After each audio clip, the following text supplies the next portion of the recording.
Everyone, and welcome to the official Action RPG live stream. My name is Aaron, owner and operator of the YouTube channel Action RPG, and today we are back playing a little LE. And I know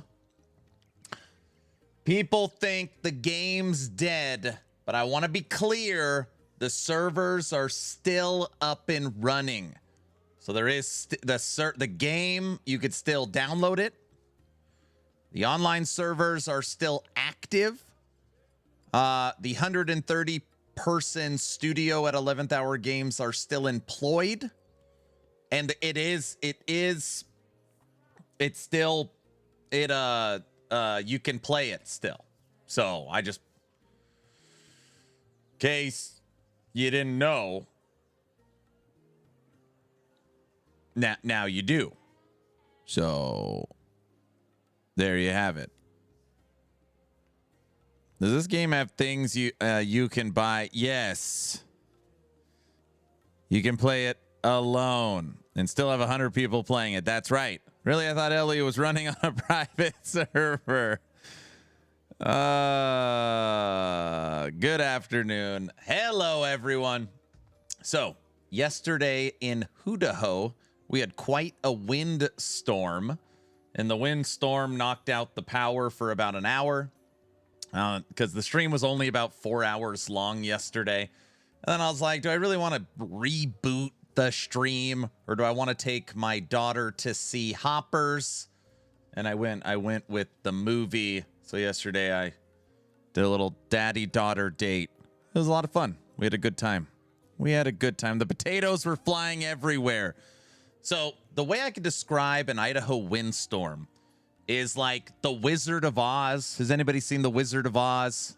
I'm probably the oldest person here, you know, and the house is spinning. But here it's potatoes. So it's like a potato vortex. It hits all the power lines. They're connected by string and cans.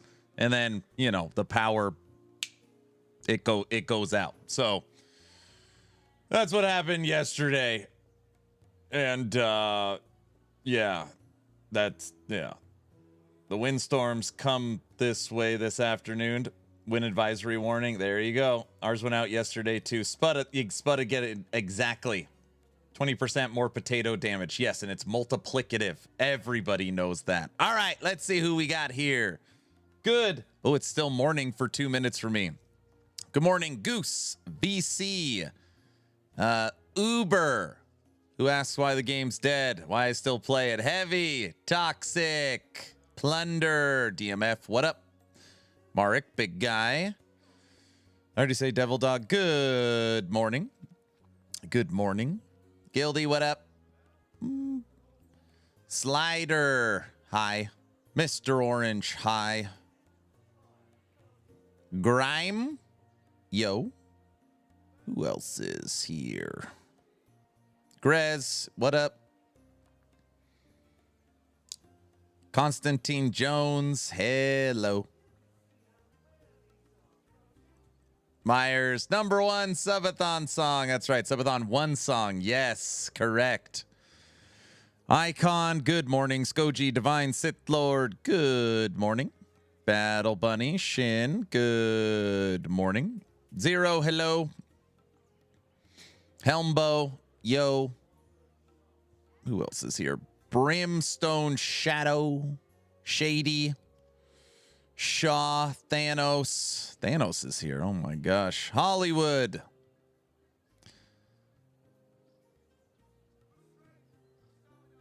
Dude, when I see the name Hollywood, I always think of Hollywood from Hocus Pocus. I don't know. That's where my brain goes. Who else is here? Party, what up? Hollywood. Chato, what's up? You've never seen Hocus Pocus. Hello. Just saw your Dragonkin video. Instant wish list. Sorry, my English is very bad. No. You're good. You're good. I could hear Hocus Pocus when you said it. Hollywood. Yeah. I don't know. That's where my brain goes. All right. What is the new Necromancer? What is this sorcery you are talking about? All right, we're officially in good afternoon now. Well, first off, oh man. All right. Right now, in Last Epoch, follow me for a second. Right now in Last Epoch, there is a node under Skeleton Mage titled Death Blossom. This node is muy horrible. It's terrible, awful. Death Blossom. Death Knights cast Hungering Souls with additional projectiles. Hungering Souls has an 8-second cooldown when cast by your Death Knights. Okay? And the reason why this node is so terrible is it does not use your Death Knight skill tree. It uses a standard generic Hungering Souls. Okay? Come season 4, which is in 261 hours, 58 minutes, and 30 seconds, this Hungering Soul skill, Death Blossom, is going to be moving from 8-second cooldown to 6-second cooldown. So they're cutting the cooldown by 2 seconds, and it will fully use your Hungering Souls skill tree. So what does that mean? It means that your Death Knights that shoot Hungering Souls transform the tooltip into a minion skill. And now Hungering Souls scales with minion damage. Another way of saying this is, imagine instead of your Skeleton Mage, you get 20 skill points, and your Hungering Souls skill tree, you get 20 points. These two skill trees were combined, and you got 40 points.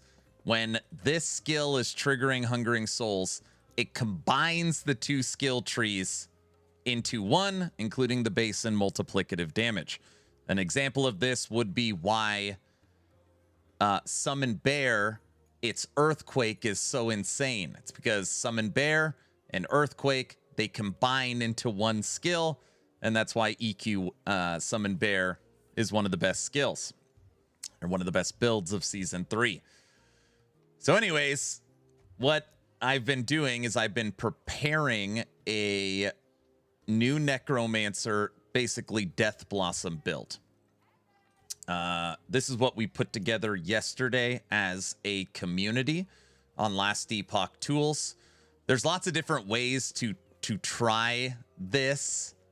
This was just kind of my first attempt. Ultimately, the skills we are using are Summon Skeleton Mage, 38 points, 22 points into Hungering Souls, going into full multiplicative nukes, Dreadshade to buff it all, Golem to keep us alive, and then the fifth skill we don't know. You could put in Bone Curse, you could put in Chaos Bolts. I put in Zombies as a spam ability.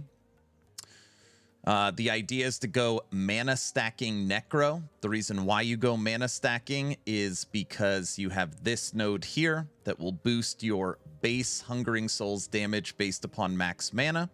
And then for your Skeleton Mage, you have this node which boosts multiplicative damage based upon maximum mana. And again, the skill trees are combined, so you would be double dipping. By going through the gear, we were able to get it to 1,050 mana, which is solid, with 5,300 life. And the weapon we're going to be using is the Blight Staff. Never been used in the game before. The reason why we're using the Blight Staff is because it gives you 2 extra Skeleton Mages, and it gives you 2 to skills, and it gives you 170 increased damage. But what we care about the most here is that instead of having 5 Skeleton Mages, you have 7 Skeleton Mages. And that means 2 extra mages that are auto-triggering and shooting your Hungering Souls. On top of that, inside of this tree, you have this node, Battle Hardened. Skeleton mages are able to use their abilities more frequently by 100%. So if this node was 8 seconds, and then it's moving to 6 seconds, and then you take Battle Hardened, you bring it to 3 seconds. So you're able to bring the cooldown on the Death Knights down to 3 seconds. But wait, there's more. When you're looking at the idols for Necromancer, Necromancer has minion cooldown recovery speed on its 1x3 and its 1x4, which means if you had perfect rolls, you could bring down the cooldown another 92%, bringing the cooldown for it basically down to 1.5 to 1.8 seconds for your Hungering Souls. So you're shooting necrotic mortars, which are necrotic. You are shooting Hungering Souls, which are necrotic. You have 7 mages running around, auto-triggering it as a mana stacker. And Golem's keeping you alive. And that's kind of the idea we're going with here. So it's a new Death Blossom Necromancer. We're going to throw a T-Rex on there, and we're going to boost our endurance and endurance threshold for survivability and multiplicative damage. So we're going to take our Rexy boy. We're going to use My Body Armor, Aaron's Will for an extra Golem. That way we have 2 protectors. We're going to use the Seed Helmet for not only keeping us alive and boosting endurance, but also boosting mana since we're a mana stacker. And since we're using T-Rex, we'll use Foot of the Mountain for the attributes. I think it'll work. We're not using damage over time. We are using crit. And for today's stream, I was like, okay. I keep saying I'm going to do this, but I never do it. I just end up playing a full Necromancer build. Today, I am actually going to test out damage for Hungering Souls. So far, it feels like it's terrible. But I was like, okay, let me actually take some time and see if I could actually make... But I want a single minion build. Actually see how Hungering Souls works. I hope that explanation helped. Yeah. Aaron always ends up playing Beastmaster. No. Aaron, do you have a link to that planner? Look, he already wants the link. He already wants the damn link.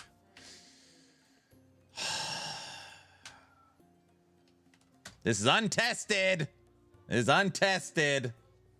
Now, let me explain something. In order to test Hungering Souls, I need a couple of. I need to snag a couple of things to get it going. So I'm gonna build a 4 horseman with 4 different aspects. He's buying stuff. No, I'm not buying stuff, guys.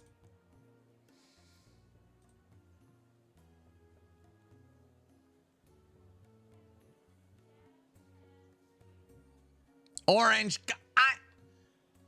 It's not what it looks like, guys. I can't play the song. You don't. // Bazaar song. Guys, do I have to? Is this like a requirement? Is it a requirement? I think there is a yes.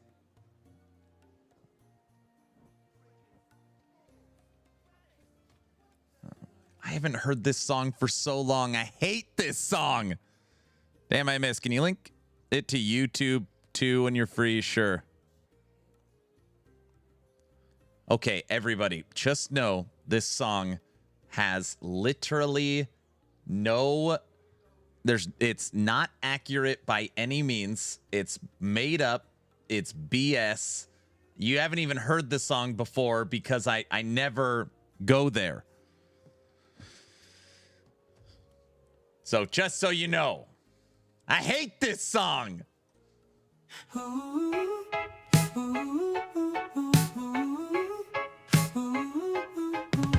Stream is live, chat says go.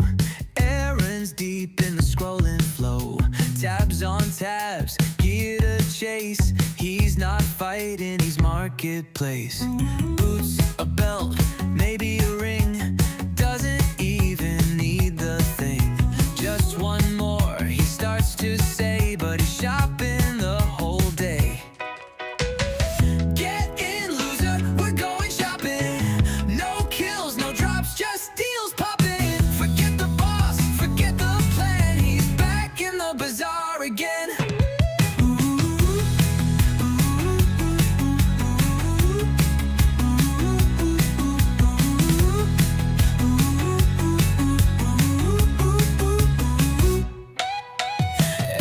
Wait, but he won't run. Too busy chasing that perfect one.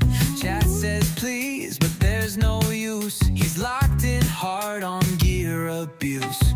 Clicking tabs and losing time. That stash tab life is feeling fine. Gameplay soon, nah my friend. It's scroll to no end.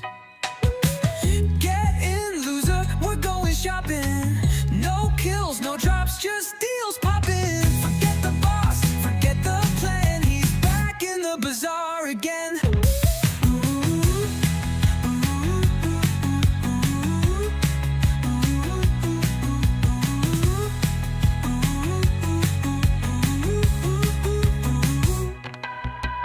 Filters tight, eyes on glow.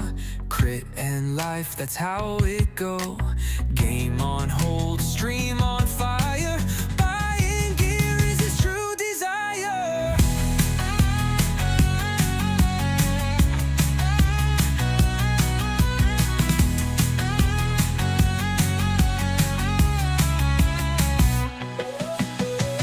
Get in, loser, we're going shopping. No kills, no drops, just deals popping. Forget the boss, forget the plan. He's back in the bazaar again.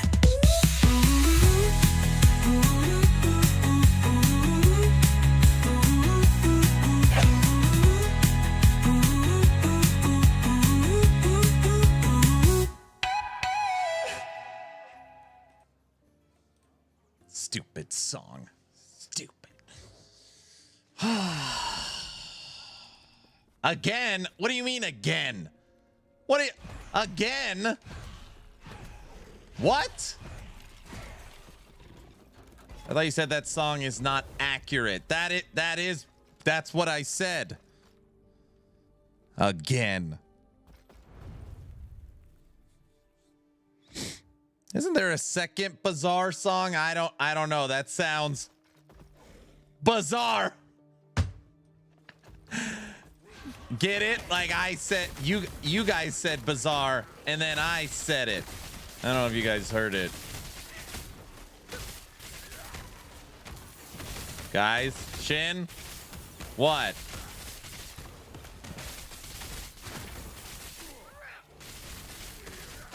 Are Hungering Souls supposed to hurt enemies, or is that?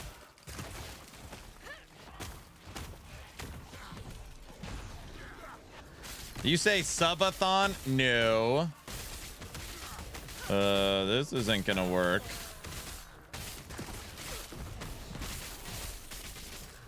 It's a 0 DPS build.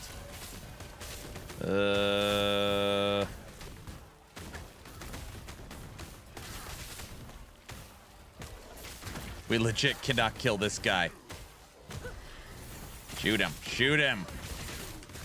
Oh, you got this. I fell asleep watching YouTube. I woke up and your VOD from yesterday was playing and I thought it was in a loop. That's pretty funny. No T-Rex. I'm not actually playing a Necromancer right now. I'm trying to test Hungering Souls.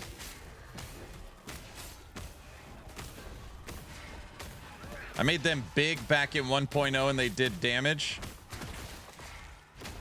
I did that. Take that.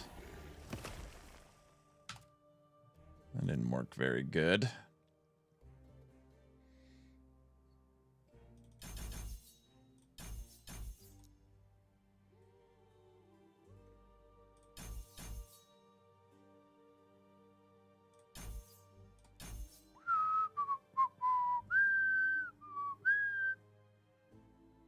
How do I want to do this?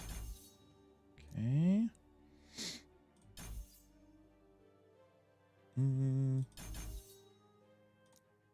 Hungering Souls. You're right. Let's make them big.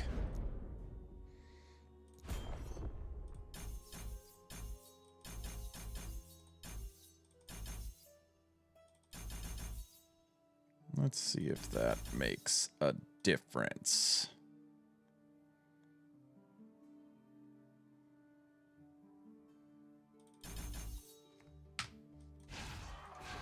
Now we shoot big bada booms. Okay, if we're shooting big ones, we need to dump this staff. I might need a new staff. I don't know where to get one. Hey, Aaron, great video earlier on Dragonkin. Did you like it? I really like Dragonkin. And I know they're not paying me, but it's like I want to help them as much as I can. Hey, by the way, Dragonkin. We are in the we've officially moved into the begging phase. We are 1% away on the review to get it off of mixed. If anybody has played Dragonkin and you feel like they have earned it, please leave them a Steam review. It would make such a difference not having them be mixed for 1.0. We have less than a day. They're at an 87% positive on their last 211 reviews. What will you pay? They don't pay me anything. 1% away on Dragonkin. Wait, Aaron, I must watch it. Can you go back to the Bazaar before you go back to gameplay? Wait, why?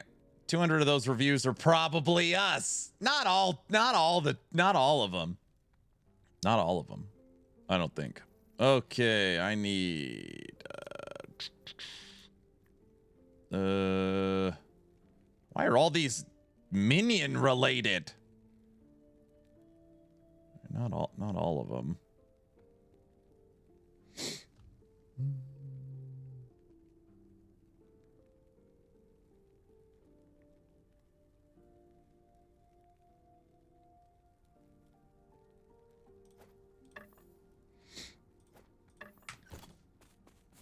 Heck, 17 reviews are mine.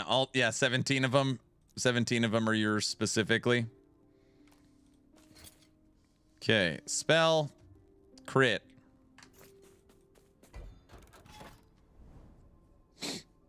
All right, let's see if this makes a difference.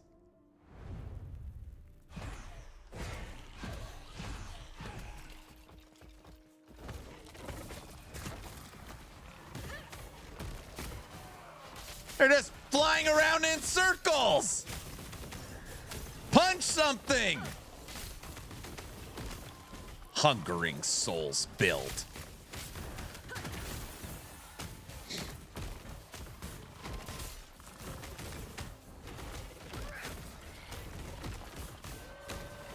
Get him. Get him.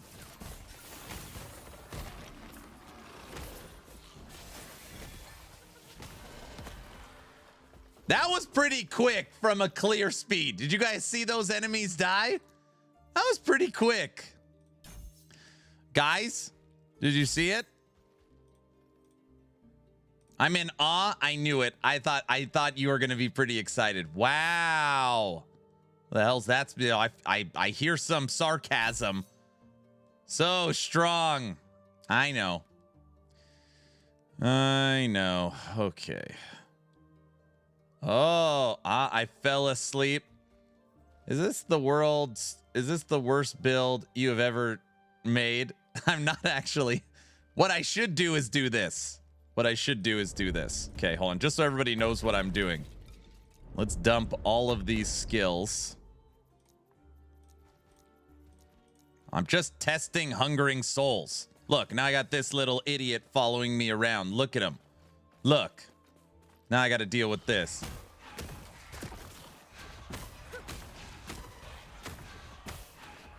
This is the worst build you ever made. Aaron is going out with the whimper before Vegas. What the hell do these things even do? I think I saw a mob laughing at you while you tickled him. I thought you saw a mob laughing. So you probably didn't see it either. Laughing.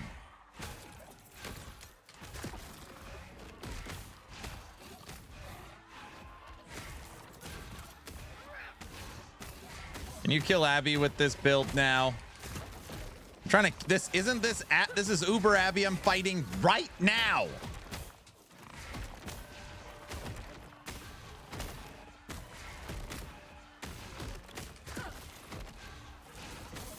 These things are friggin' terrible. All right. Is the season start known for LE? Yeah, it starts in 261 hours, 39 minutes, and 25 seconds. Bring back the minions? I missed it. Why is he blowing bubbles at the mob? Oh, that's not funny, guys. I'm giving it my all, and you guys are here just laughing like it's not gonna work. It'll work.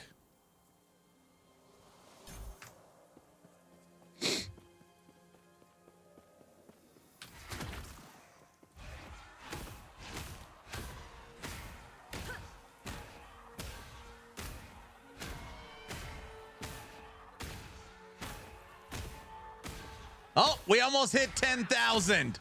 I almost saw 10,000. I don't know if you guys saw that. 9,800. Oh, 10,300. Okay, we got a 10,000 hit. Woo! We got a 10. Are we full clearing the campaign tomorrow, or am I still banned due to the screen clutter? I don't know. Uber Abby, here we come. Nice. LE starts in 11 days.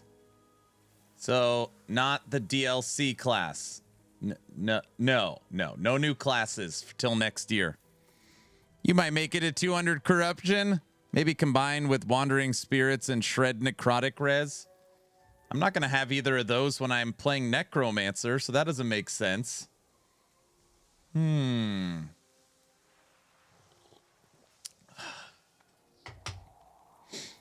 problem is I'm only going to get one stream for launch day. And I know I can't obviously finish the campaign for Dragonkin on a fresh start. So that's where I'm not sure what to do. Do I play the campaign? Can I play the campaign with my existing max level character? Or do I have to start fresh? I did my review now. So we should go positive. Keep giving reviews. This thing sucks, dude. Gosh. I did mine too. Awesome. That's 2 more Dragonkin reviews. I love it. I feel like I need to monitor this. Not that I care. I mean, I don't care. I just want it. I care a lot, so I want it. They haven't fully gone in yet.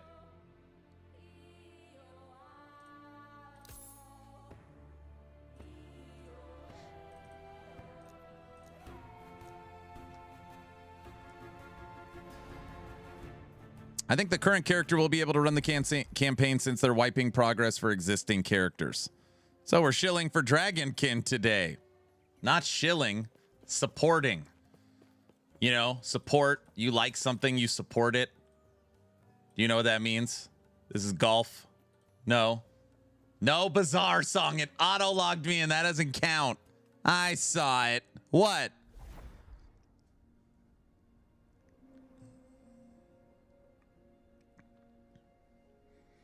I show for Dragonkin every day. Divine, how's it being a dad? We need the other Bazaar song. Guys, we're not listening to the damn Bazaar song when Subathon comes around. So you better just brace yourselves for that now. Do you hear me? Do you hear? Are you listening? Wait, are you listening?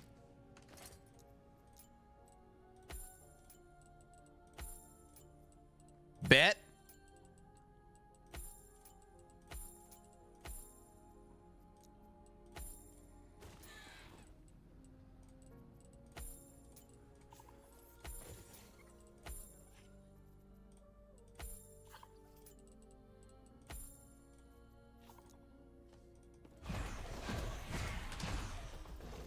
I will be polka 24/7. The Bazaar song will be on repeat. It's absolutely wonderful. Basically everything I could expect it and more. Very fulfilling. That is great. I love that. I love that.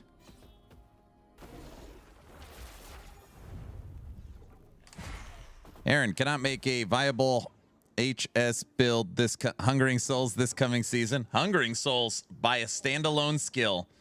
Just initial impression using the skill tree and some gear, obviously not optimized, just messing around, feels terrible. So not a great, like, oh damn, if the skill feels this good by itself, it's obviously gonna crush when they're shooting it.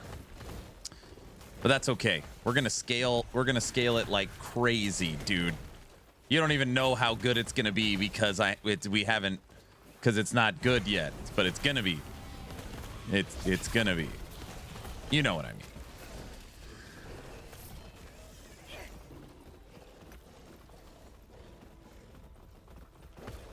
As soon as I get enough points for a walk-on, I'm using the Bazaar song. No, that's not allowed.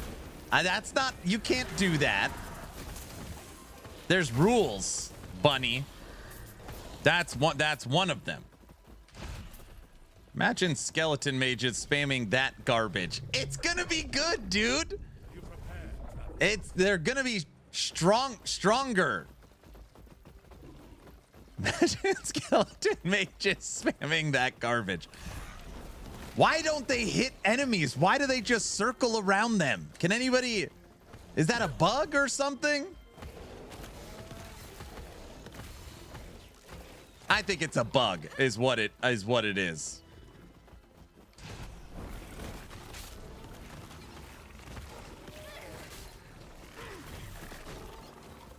I just did 2 hours clearing stash tab and setting up priorities. Working as intended and won't be fixed for 4 seasons. Listen. Next, you're going to tell me that getting like the automated reviving frogs that kill everything in 3 seconds is going to be a better build than hungering Death Blossom mages. Don't answer that question.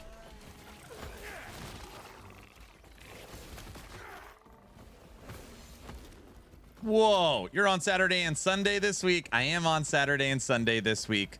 It is because I leave on a 2-day vacation. I will not be available Tuesday or Wednesday. So that's why I'm just kind of making up for it now. All right, I got a question to the community. Do we think that 11th Hour Games is going to nerf Summon Bear, Earthquake, and nerf Frogs? What are we thinking? Do those builds get some reeling in?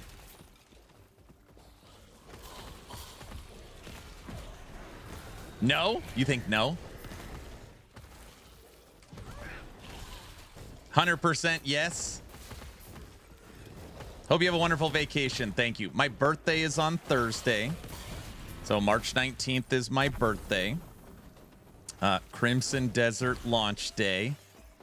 And for the past, I don't know, 18 years, 15 years, it's I go to Las Vegas with my buddies. And it's really just, I mean, I see these guys once a year. So just to hang out, catch up, it's a lot of fun. It's like very low key. We're planning on going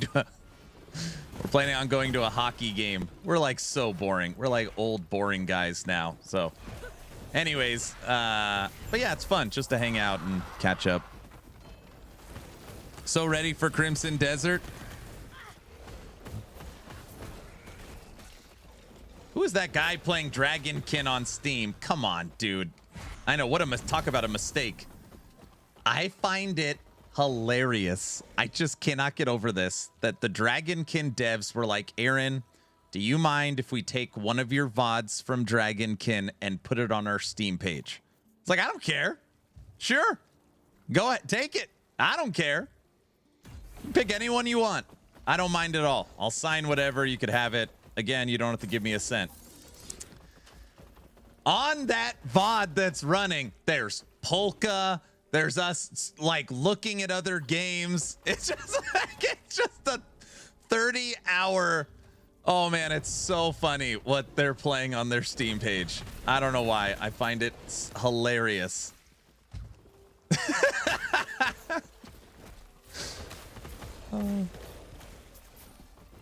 We're going mainstream.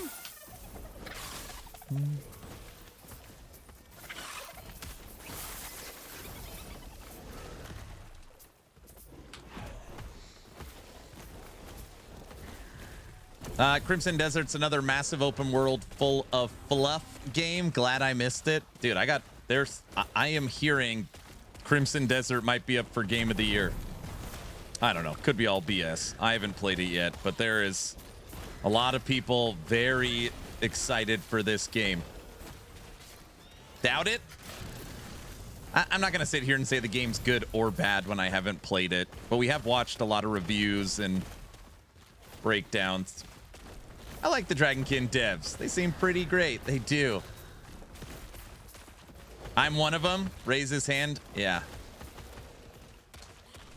$70 game though. 70 bucks. I know it's like obviously inflation and the price of everything has gone up.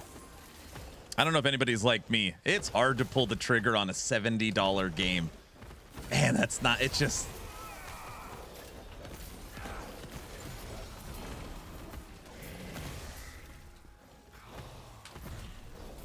I think that PoE will be Game of the Year every season that it releases. Aaron, RPG, what's up? Aaron, they are bugged. Wait. What's bugged? Hold on. Type out what's bugged. Hungering Souls? VC, on Discord, can you type out why they are bugged? So that I could put it up to, give it to 11th Hour Games. So that they can maybe fix it. Uh-oh. Okay, guys. This, something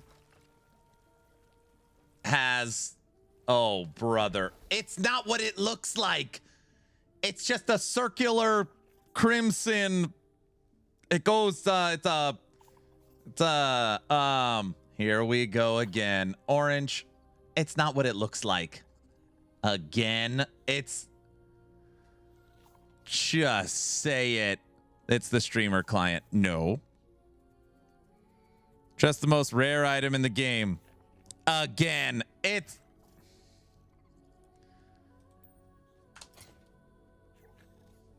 They're all 20. And it's an 8 movement speed.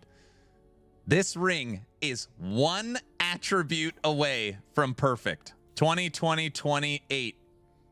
If attributes were 5, it'd be perfect. What the fudge? Wow. What? What? What the? Bro. I've never had. Come on, guys. Hey, we got the lizards, too. This whole game is rigged. It's not rigged, dude.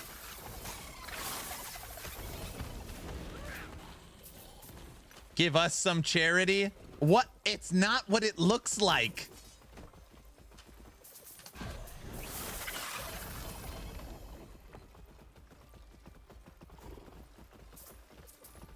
Can you send me your account name? This is insanity. Can't a player just get items from grinding out the game and playing it efficiently? Okay, not efficiently. Optimize? No, we're not optimized yet. You know, no.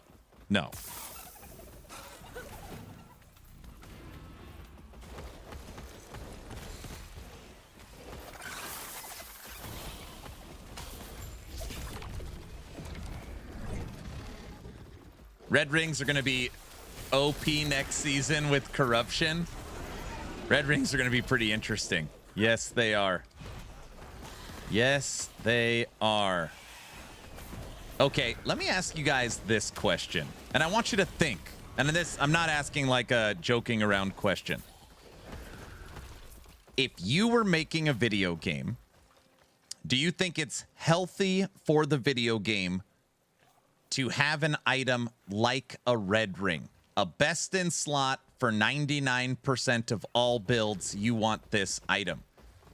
Or do you think EHG made a mistake and should try and rectify that mistake with itemization? I'm curious people's opinion.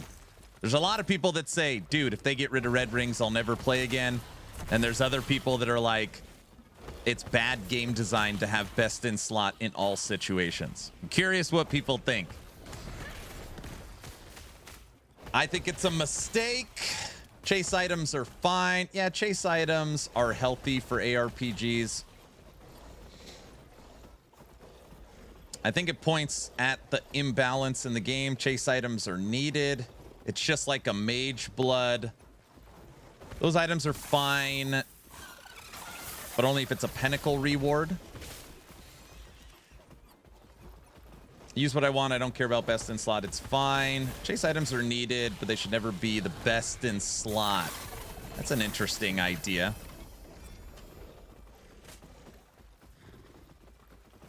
I think the best in slot 99% is too much.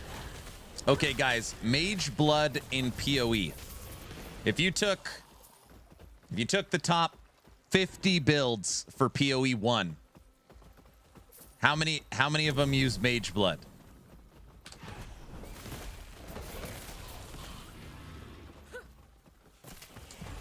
They aren't best in slot. Why am I chasing it? All of them?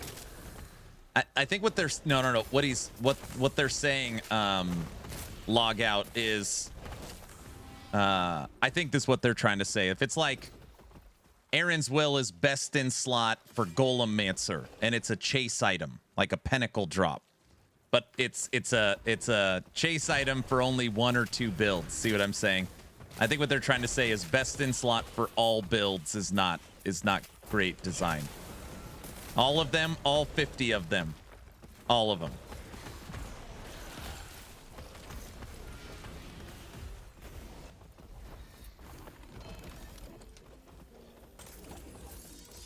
Yeah, I agree with that. Can't be best in slot for every build.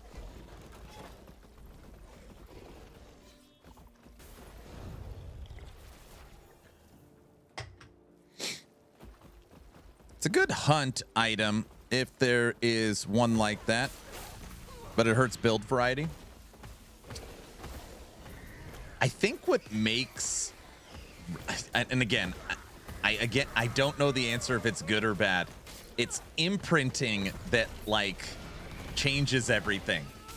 Since imprinting allows you to get the best items in the game that are extremely rare very easily, it does kind of, it makes it less exciting when you get something. 30 to 50% of builds best in slot is Mage Blood. What about Headhunter?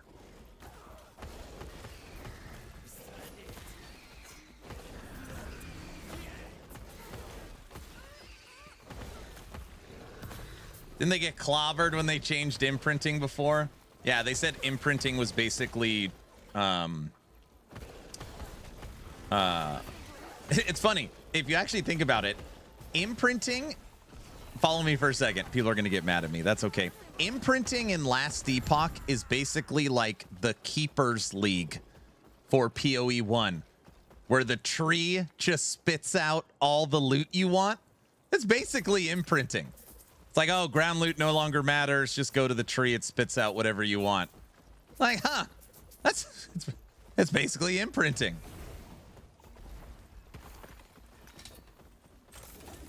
Yes, Dragonkin releases 1.0 tomorrow. Oh, I should pin that video to Twitch. I put out a Dragonkin 1.0 video today.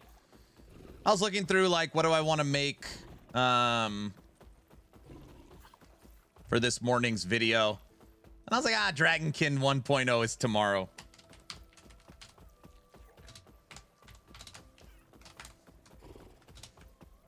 Put this on some people's radar.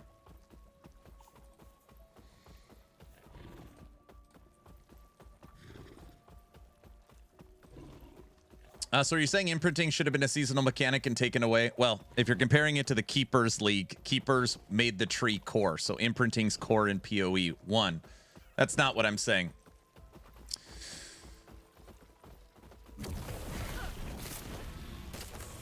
I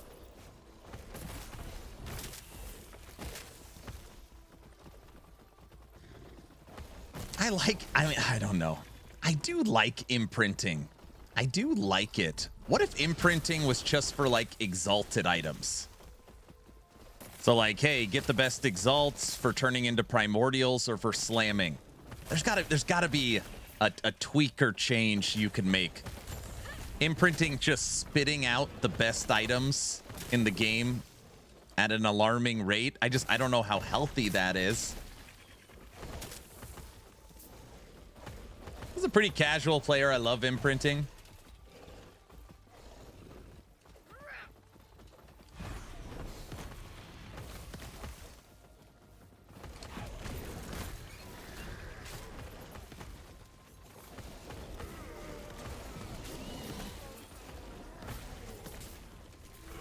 I'd love that. Imprinting for exalt or below, no legendaries.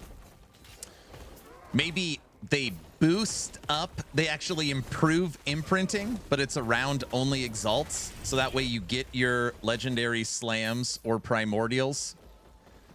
Yeah, I don't know. Read my message. All right.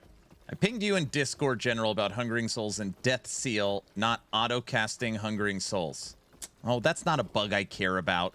Wait, I can't believe I just said that. That's not what I mean. Is Hungering Souls that are going to be triggered by Death Knights bugged?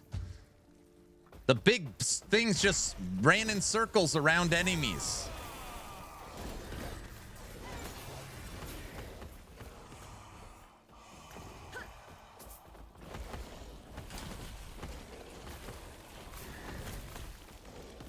But isn't imprinting just another form of power creep? I mean, I don't know if imprinting is a form of power creep. It's a, it's definitely not great for retention, I don't think. It's like a way to skip the game quicker.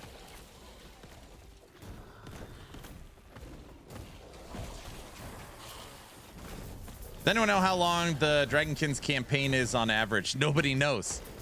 So get this log out. If you play Dragonkin today, only Act 1 is in the game. There's only one act. As of tomorrow, there will be 4. So we have literally no idea how long the campaign actually is.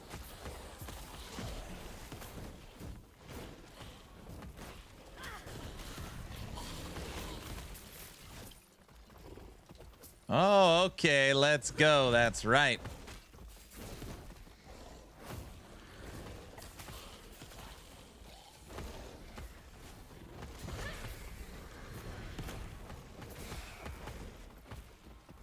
Yeah, the isolation node is not making them big, which it should, I see.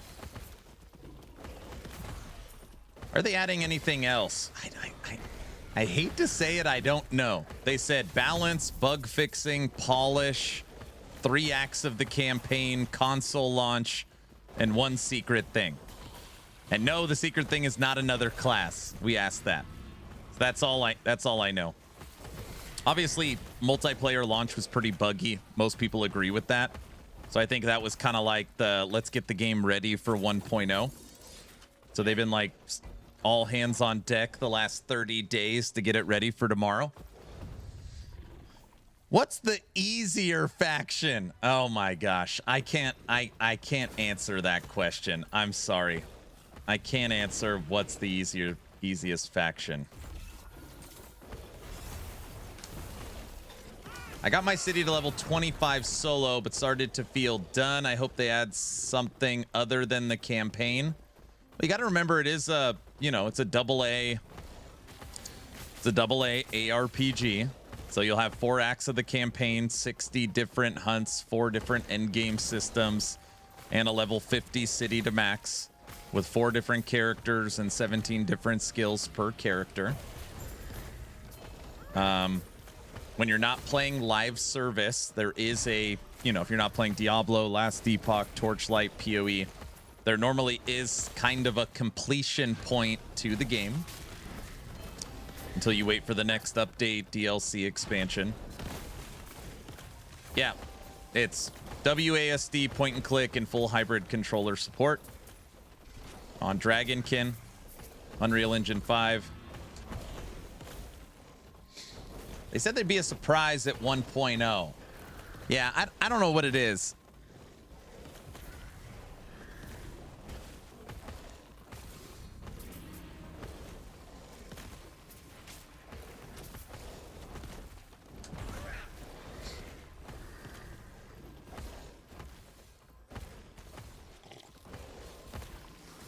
No, I don't know what it is.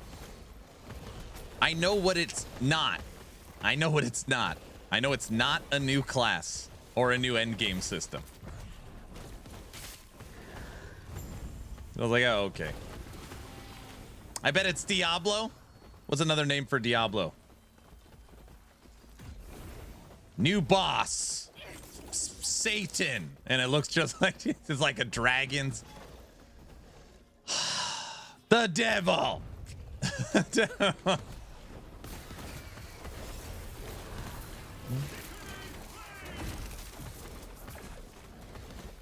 The father of lies, El Diablo. Chat in game would be a great surprise. No, you wouldn't like. People that have never played would not be like, oh, in-game chat, that's great. It would be great, but.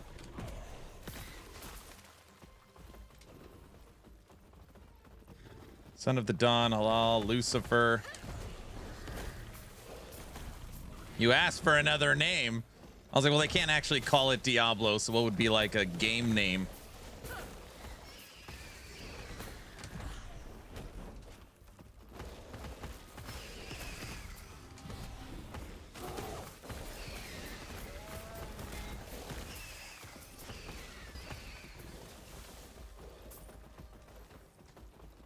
Pinnacle boss? That'd be cool. Tink said Charles. Jordan, what's up? Yeah, Dragonkin 1.0 tomorrow. Last Epoch Hype Week Day 1. And I log out. My day tomorrow. Listen to this. Last Epoch Hype Week Day 1. Stream Dragonkin 1.0. Fly to Las Vegas.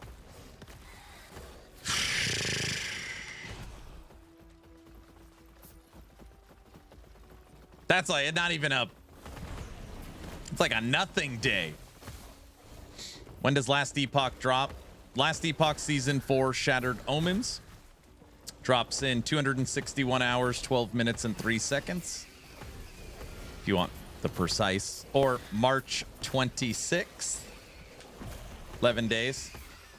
Man, you have such a rough life. Oh, come on. Sounds like a pretty chill day. Hey, everyone. I hope they fix the bugged bosses in Dragonkin. So, from what I'm being told, this is what I'm being told. 1.0 tomorrow. It's like, I don't know, 12 hours from now, 14 hours from now. 3 acts of the campaign, console launch, bug fixing, polishing, and 1 surprise. I don't know if there's anything else. I really don't. Obviously, if I did, I would tell everybody trying to hype up the game. Also, Crimson Desert on Thursday. Yes. Are we going to play a fun new minion build for Dragonkin? The problem is I just don't have enough time. Like, in order to be able to create a new Dragonkin minion build, I would need to have, like, a job as a streamer or something with, like, close to unlimited game time to be able to pull something like that off.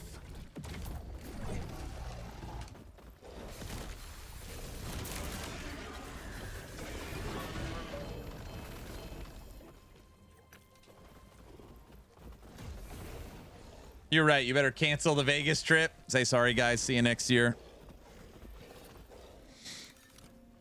I might skip Crimson Desert, you think? Wait for a sale? Me and my brother went back to Grim Dawn, prepping for Fangs of Astercon. I almost made a video on the new Grim Misadventure, but it was really just talking about 2 pieces of art. I was like, yeah.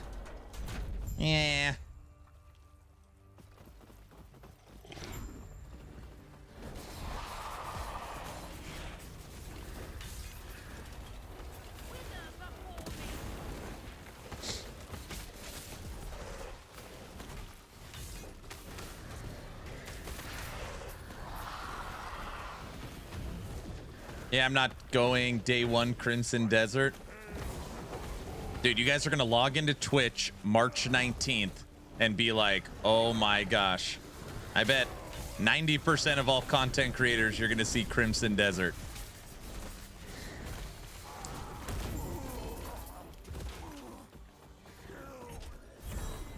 Lame?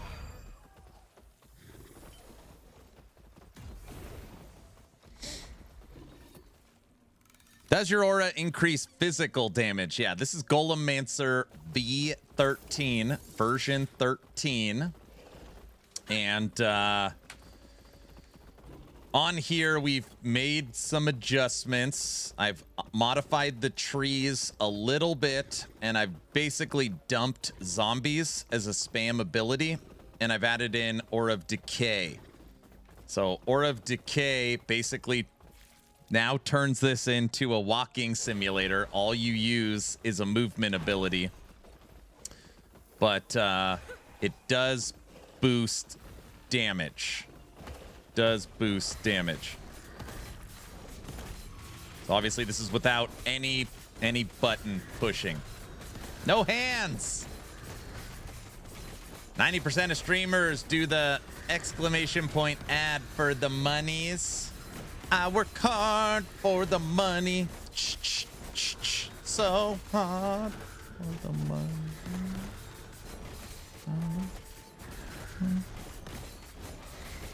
Okay, guys, don't clip that. I don't know why I started singing. Starting up Dragonkin, seeing what I can do. Oh, very fun. Don't clip that. Raven, you hit 100 followers? Is that what you're saying? Hey team, I'm thinking Spellblade 4th season launch. Never played it before. Pretty excited. I like that. Spellblade's getting a brand new passive tree. And you can unlock Righteous Fire Spellblade. Are you going to buy the PS5 for GTA? No, no, no. Not even a consideration. No, no chance. No. Yes, sir. 100 followers on Twitch. It's nuts. Nice job, Raven. It's exciting, sir. Keep up the hard work.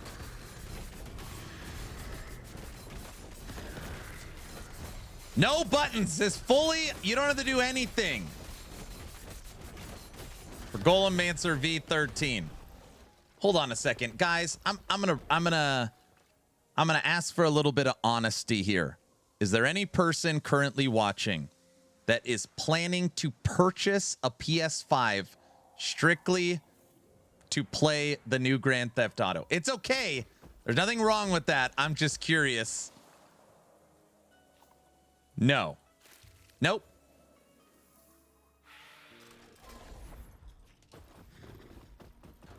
No way. I'm planning to get rid of my PS5. It's not on PC.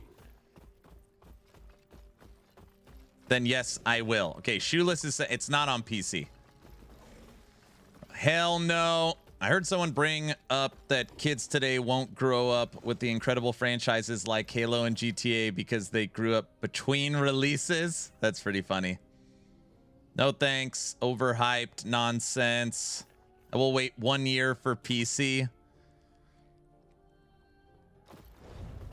RPG says no. Heck no, Jordan says. And that's what it takes. It's about a year.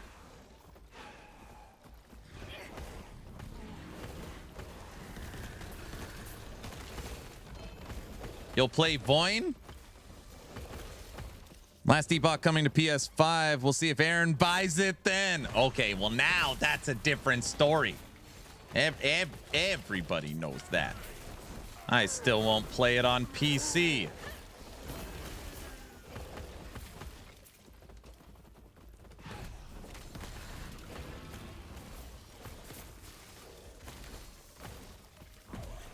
Okay, I have heard rumors that Grand Theft Auto, the new one launching, at least from a player count sales perspective, has the potential to be the biggest game ever made. Is that like just complete BS? Like it could be. I'm not saying your opinion on it, but does it have a chance of being like that large of a game? I won't be touching GTA ever again.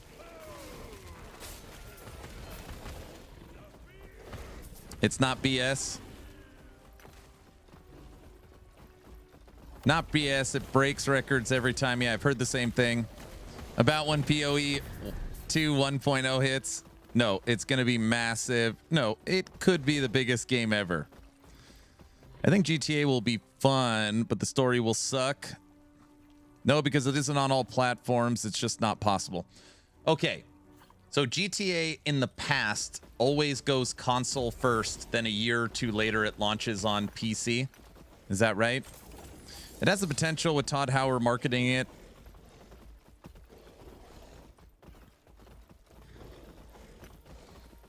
Rockstar has confirmed no PC at launch. Got it.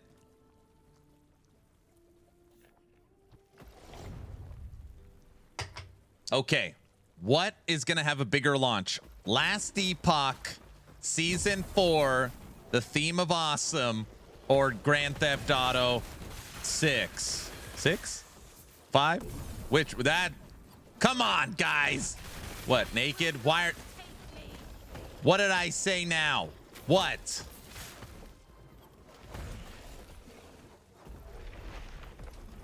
I think you mean Dragonkin. Like 10 people have heard of Last Epoch Season 4. So I've been a content creator. October of this year will be 7 years. I have never, outside of, you know, at the groceries, I've never run into somebody that has ever heard of Last Epoch in real life. Not one person. Not one person. Never.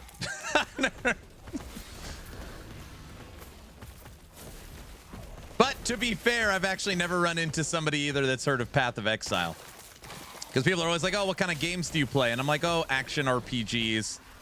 you know, PoE, Last Epoch, Diablo. Diablo? I used to play Diablo. It's always Diablo. Always. Always. Oh, I know that game.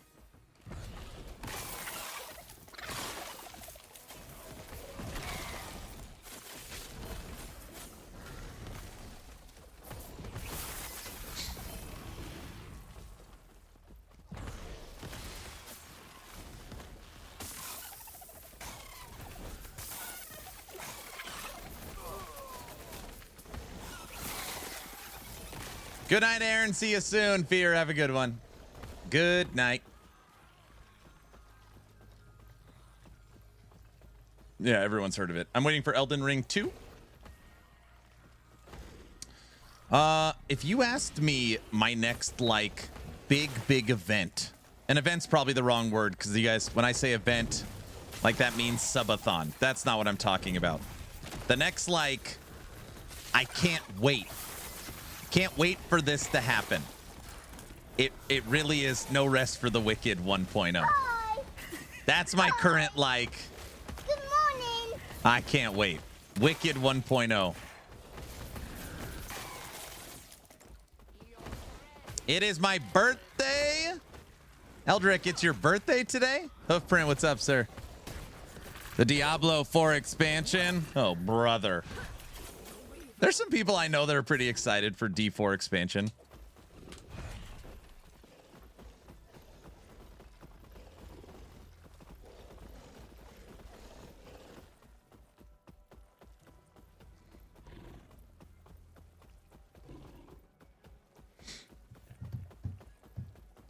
You said subathon for Wicked 1.0. That's not what I said. I did not say we're holding a subathon for Wicked 1.0. Nice try. Guys, don't even start. That's not what I said.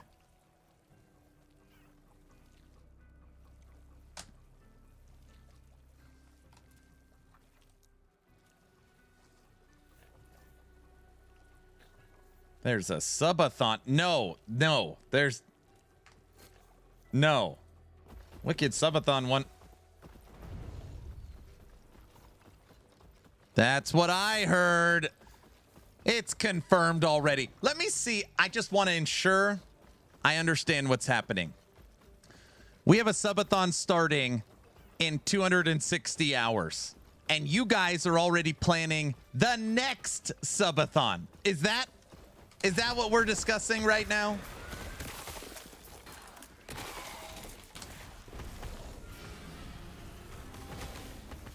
Yes. Aaron, you've already been LE Season 4 subathon, so you don't need to worry about starting another one. Same subathon? Isn't that what we do? Oh, brother. Guys, we will be drawing a giveaway at the end of today's stream. As long as you are following the channel on Twitch or subbed on YouTube, type in ! giveaway.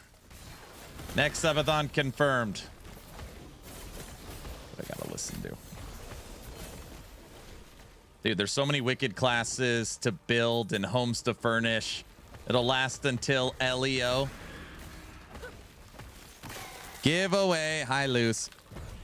Aaron's the Dragonkin guy now. Next subathon should be Dragonkin tomorrow. Just start the Season 4 Last Epoch subathon early. Cancel the Vegas trip. And kick it off tomorrow. Yeah, that's an idea. Now that is a great idea. That actually sounds right. Don't worry, Divine and I will finish the campaign for you. I made Heavy an officer today, so now Guilty and Heavy are officers. You're famous Las Vegas. Well, viva Las Vegas. Pop sounds like a plan. When is the Vegas trip again? I leave tomorrow night. Tomorrow I wake up. Post Hype Week Day 1 Last Epoch video. Boot up stream. Stream Dragonkin up until the moment I hit end stream, get in the car, and drive to the airport.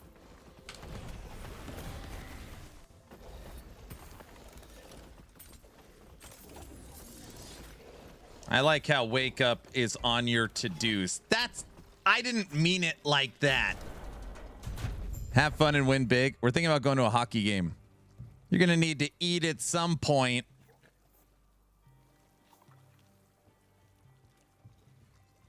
I set up last night. I went to my kitchen table and pulled out. I have like a huge backpack that has a full mobile setup in it.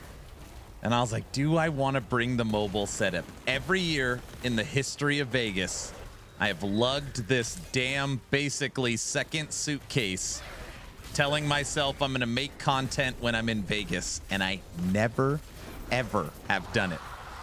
Never. And I was like, maybe this year I'll make Hype Week videos in Vegas. You know as well as I know that's not going to happen.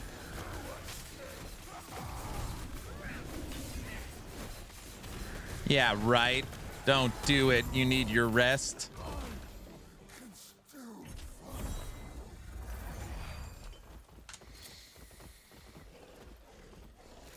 Working while in Vegas. Half the people there say that too. That's very funny. Very funny.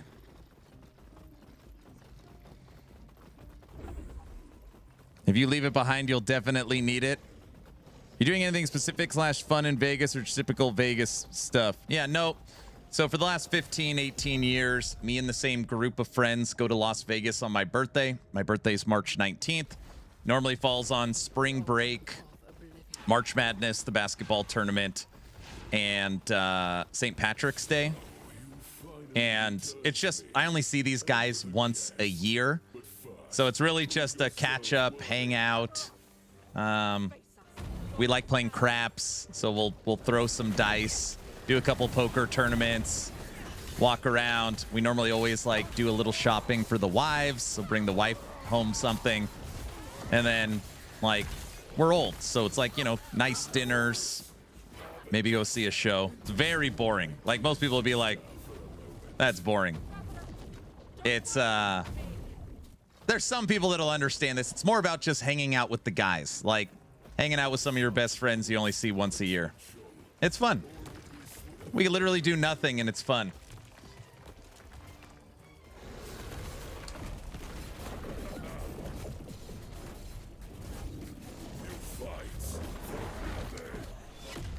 What is a friend? Okay, a friend is the term friend. I know most people haven't heard it very often. It's basically, it's another human in the real world that you enjoy spending time with. It's a human that you like being around. Let that sink in.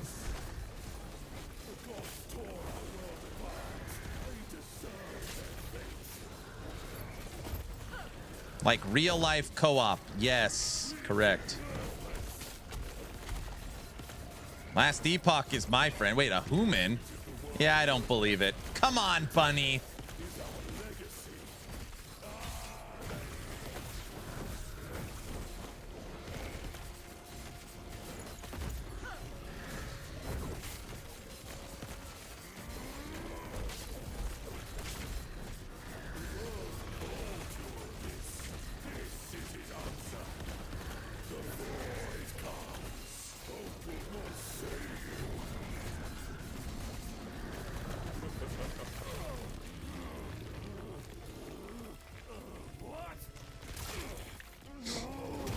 I wouldn't understand that in the slightest. This outside thing still vexes me. Blasphemy.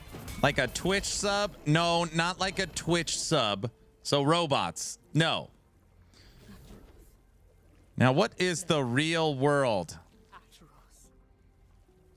Wow, this Hungering Souls concept is working well. Okay, listen, I can't test it because it's bugged right now. So that's why. Do you know what this blue amulet is? This should be a nihilist drop. Took logout macro like 50 attempts to get one. Let's see. All we want is 3 LP, 2 to skills. 1 to skills, no LP. That's not a very good one. Ooh, it's a wait, is that a... That is pretty interesting. Look at bots in chat are going crazy. That's what greed gets you. This is actually very interesting. Look at the implicit. Maximum is 12% health, 12% mana. They're perfect. Maximum is 8% movement speed. It's 7. Negative to positive roll range on mana, positive 34. Negative to positive roll range on armor, positive 13. Negative to positive roll range on resistance, plus 10. This is actually an excellent Nihilus. We got it. Where's the egg? I need an egg. Kiss the egg.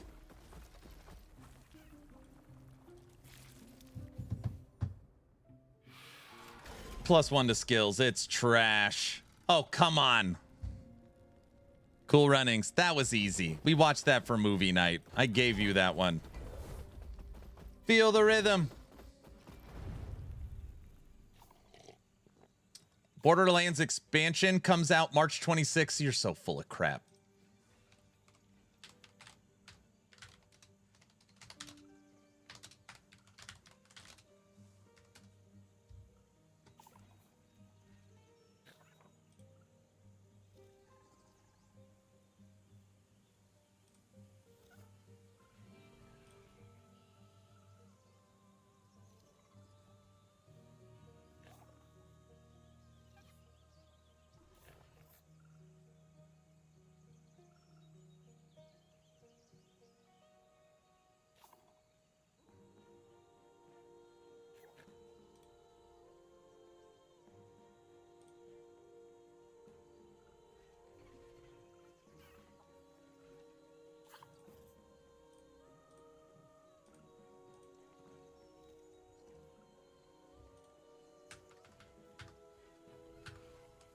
Borderlands 4 first story pack is the game's biggest DLC yet and launches later this month.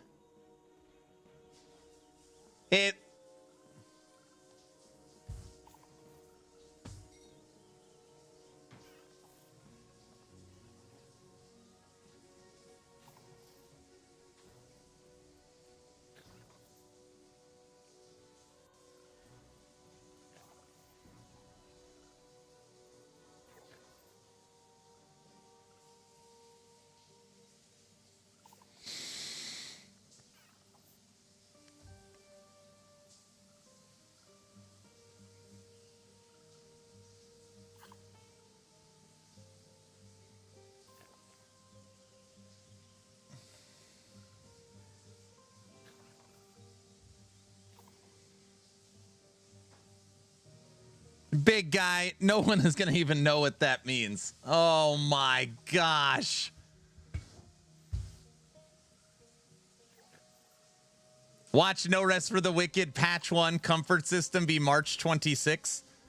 Okay, No Rest for the Wicked is coming this month. He already said it. There's not many days left. Ellie cannot catch a break. Dude.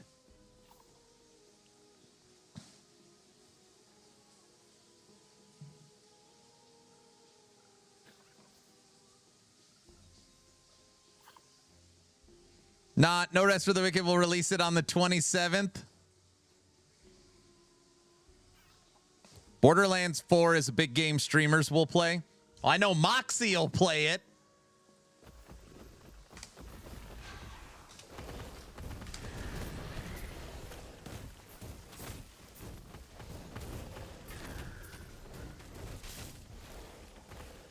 Dude.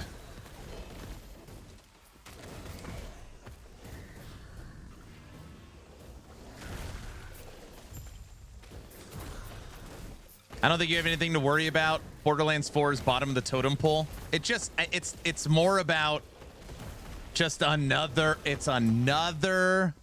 thing competing on the same day. That's all.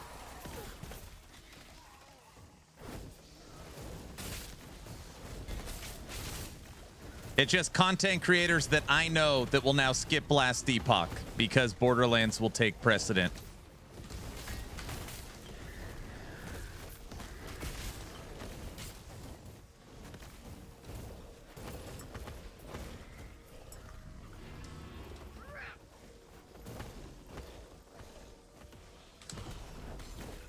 Question is, will Rax play Borderlands or LE? Rax will play Last Epoch.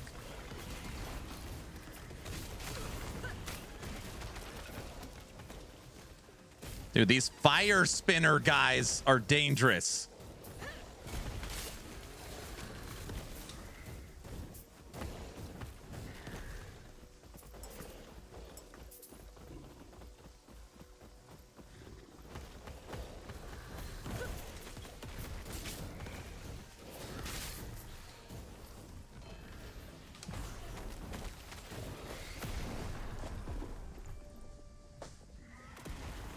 Crit! A crit! That's not supposed to happen. Crit. I'm more curious about Gazzy and Ziz. I don't think I've heard them mention Ellie. It counts. All right, that one counts.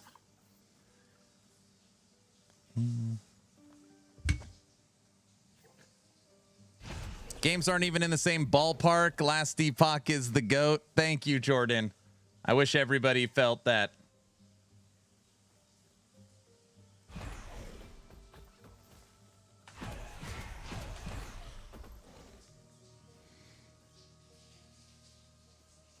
Aaron, you can't go to Las Vegas before completing the Dragonkin campaign. Yeah, I'll cancel my flight. Now I got to listen to this. Aren't you happy I made a video today for it? Hey, Aaron, what's the best way to get gold? I've lost my mind with Fortune to swap masteries over and over again. You're not going to like this answer, sir. The best way to get gold is by selling items. That is the best way to get gold. I got 1.1 billion. And it's crazy. I actually had 3 billion. I've given up 2 billion gold. We had 3 billion. I'm done spending money. Done. I'm done. What about B Raiden next season? Still worth it? Dude, B Raiden is great every season. Yes. Yep. Nope. I have not seen anything to point to that B Raiden will be bad. They need to make it cheaper to respec. Death Stranding 2 is launching 3/19. You're just trying to make me upset. I see what you're doing, Roland. It's not going to work. I'm not easy to get riled up. It takes a lot to get me. Is it real? Wait, are you serious? Is it actually coming out on the 19th? Yeah.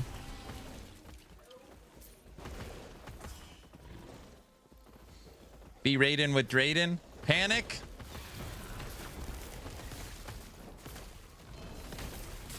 Okay. So just so we're all on the same page. As of today, if you follow me for a second, it is March 15th.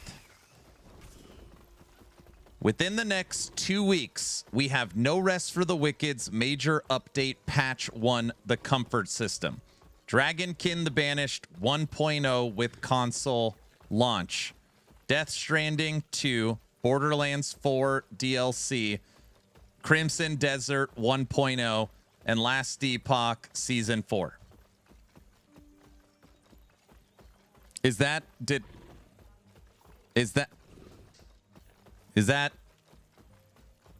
in 2 weeks? Do we have a date for Wicked? We don't have a date for Wicked. March Madness. March Madness starts March 19th. Son of...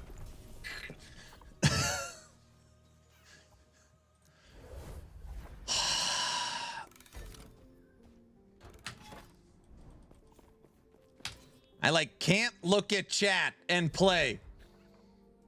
Aaron almost said a bad word. I didn't say a bad word.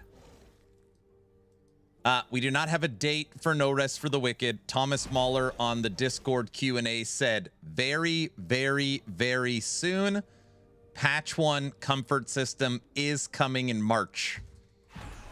And he just got back from GDC in San Francisco. So I would guess this week.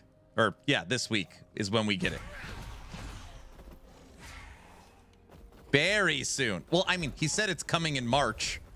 So he only has a couple weeks left, so it has to be very soon.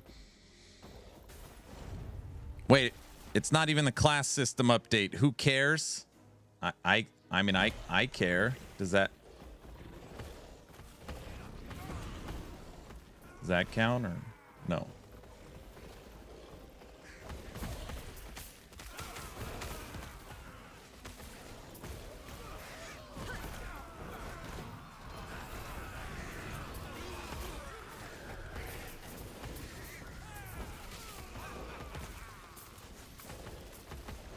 It's amazing how many companies think let's launch in March that worked out. I've been talking to some people about this. I guess it's not good to launch in January or February. Something about people's shopping habits and taxes and financial. I don't know. And then culturally, like February is bad for international stuff. So they all drop in March.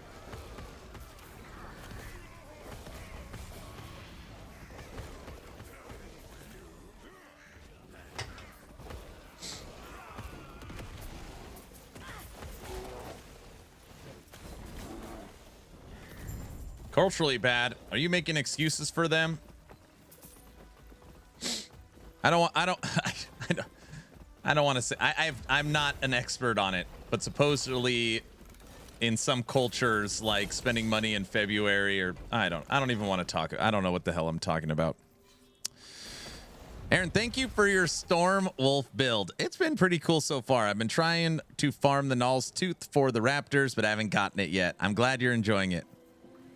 Any changes to snapshotting in LE? Yeah, it's been removed. So snapshotting in LE, at least how it used to be, where you can put on a certain set of gear, summon all your minions, and then put on a second set of gear, that no longer works. So they have taken care of snapshotting. That was the season 3 introduction. W, that's right.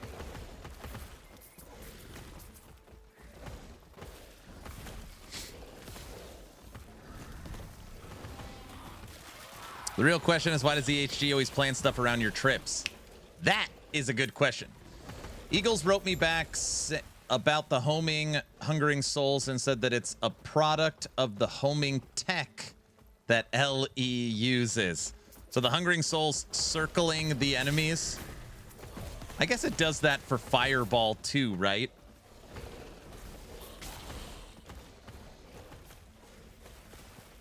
It's fine. It'll be fine.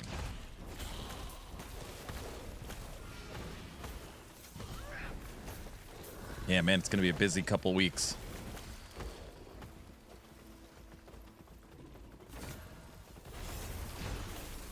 Man, I'm hoping Dragonkin has a great launch.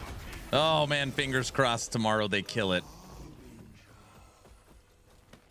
That's what we want. Right now I'm collecting 2 LP Raven's Rise. And I don't know why I said collecting. I'm not collecting them. I'm just trying to get as many as I can so that I have a bunch in my collection.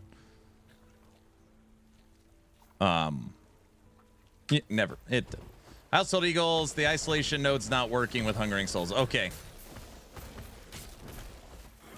Raven's Rise are going to be awesome. If you are a casting minion build, like Fire Wraiths or something, psh, not a collection just for the collecting. Yes, it's exactly right. Now you understand. Are you shotgunning your Hungering Souls or machine gunning them when you play on the 26? Wait, Brave, do you not... Wait, I'm sorry. Do you know the new tech that I am using for Hungering Souls? Are you aware of the change? Hey, I was trying to build your Raiden Lightning build based on the loot filter you added to your site. Lightning damage, cast speed, crit are all priority stats. Yep. Critical strike multiplier. No. Okay. It's been a minute. It's actually been 90 minutes since I've explained this, so I'll give you the breakdown on my plan. All right. No ads are running. Good. Okay. Everybody that is curious about my current 1.0, my current Season 4 plan for Last Epoch, subject to change once we get access to the patch notes. This is my current plan. Yesterday, we made this build planner together. And this is a brand new Necromancer build that I have coined Death Blossom. The reason why this is the Death Blossom Necromancer is because very specifically in Summon Skeleton Mage, you have this node, Death Blossom. Death Knights cast Hungering Souls with additional projectiles. Hungering Souls have an 8-second cooldown when cast by Death Knights. Now, this node is getting a massive change. If you were unaware of it, right now it is practically useless. It is absolutely terrible because it does not use your Hungering Souls skill tree. It uses a generic Hungering Souls, okay? With Season 4 coming March 26 in 260 hours, Death Blossom will now use your Hungering Souls skill tree. They are also moving the cooldown on it from 8 seconds to 6 seconds. And then inside of Skeleton Mage, you have this node, which brings the cooldown recovery down by 100%, bringing it from 6 seconds to 3 seconds. And then inside here, you also have minion cooldown recovery on 4 idols, which hopefully we could boost this with the new altar, with the new corrupted altar idols. But either way, we should be able to bring this down to 1.5, 2 seconds. Okay. Now, what does that mean? It means that every 1.5 to 1.8 seconds, your 5 Death Knights will be shooting a necrotic mortar that is necrotic and necrotic Hungering Souls. Now, when a minion is using a skill, it gives it the minion tag. So that means that Hungering Souls is now a minion skill. Another way to explain this would be instead of Skeleton Mage getting 20 points and Hungering Souls getting 20 points, it would be like it's one skill and you get 40 points. And they fully scale as if they are one skill. So all the multiplicative damage, all the base damage gets combined as if it's one skill. Then they're basically shooting super souls. Okay? We don't know if it's going to be any good, but that is the plan. On top of that, we'll be using Dreadshade to buff the skeletons. We're going to use Aaron's Will with twin golems, or 2 golems for survivability. 5th skill, undecided, but since it's a full spell necrotic build, I'm thinking necrotic zombies since they scale with spell. You could also go Chaos Bolts, which will boost the base damage of your Death Knights, or Bone Curse. Undecided on the 5th skill, but these 4 skills are locked in for now. On top of that, the maximum you could have is 5 Death Knights. We are going to change that using the Blight Staff, which gives you 2 maximum Skeleton Mages and additional 2 to skills. So what that means is you will have 7 Death Knights, 1 T-Rex, giving them Frenzy and boosting their damage, and 2 Golems. So it's 10 minions for the build. Shooting necrotic mortars and Hungering Souls. Resistances are solid. Endurance is solid. This is also a mana to take it to the next level. It's also a mana stacking build. So you'll see that I have 1,000 mana for a Necromancer. The reason why you care about mana is because in this, Hungering Souls and Death Knights both have multipliers and base damage based upon mana. So Hungering Souls, you have this node right here. Your souls have additional spell damage based on your maximum mana. So higher base damage. And again, this is converted to minion. And then on Summon Skeleton Mage, you have this node, maximum multiplicative damage based upon your maximum mana, which is 20% for every 100. So basically 50 base, 50% multiplicative from the mana. And it should be pretty good. I think it'll be pretty good. I think it'll be pretty good. Necrotic beach balls. That's right. It's not even a barbarian skill tree. That's also true. 38 summon mage points. Yeah, it's not too hard, actually. 2 to skills on Raven's Rise. 2 to skills here. 2, 2, 2, 2, 1, 3, 2. So we have 38. Best movement skill in the game. 7 Death Knights. And then again, you don't have to use Aaron's Will. Aaron's Will is going to give you life, minion life, 1 to skills. But more importantly, it's going to give you an extra golem. So you have 2 golems instead of 1. Not required. You could go low life if you wanted to, or you could go Pale Ox for the damage reduction. I didn't know Aaron had a will. That sounds fun. I think it'll sound fun too. I always love it. Obviously, Necromancer is my favorite mastery. But since I've played last Epoch, this node has existed, and it's been terrible since it's existed. So the fact that this now uses the Hungering Soul skill tree, it's going to be fun to mess around with. Now, I will say it does suck that this node is located here. It's always sucked that it's located here because Hungering Souls is a spell and Death Knights are melee. It's never made sense. It's almost like, yeah, you can have them shoot, but you have to take a melee minion. So that sucks. If this was attached over here, you could have like full fire. So you could have pyromancers shooting fire Hungering Souls. That would be freaking awesome. Or just literally anywhere, even just the base mages. If it was like over here, it'd be way better. But, you know, it is what it is.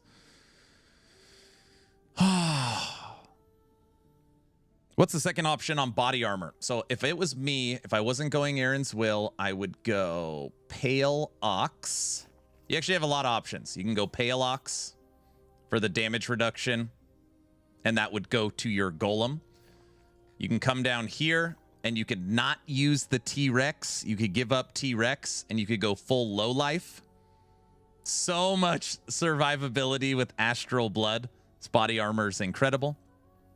You could also come down here, and you could go Wall of Nothing to boost your ward per second and endurance, since you have crazy endurance on this build.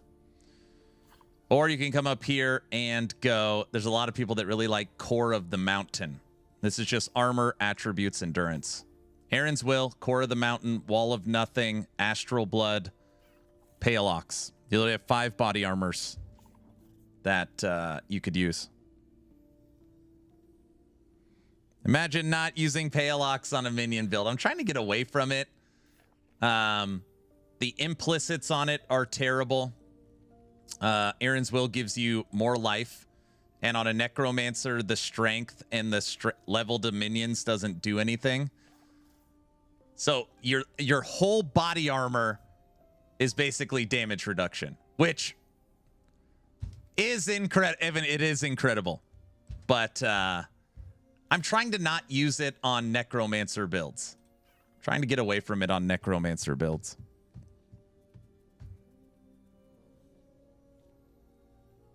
Sometimes I'll use something that spawns a minion just to use Pale Ox.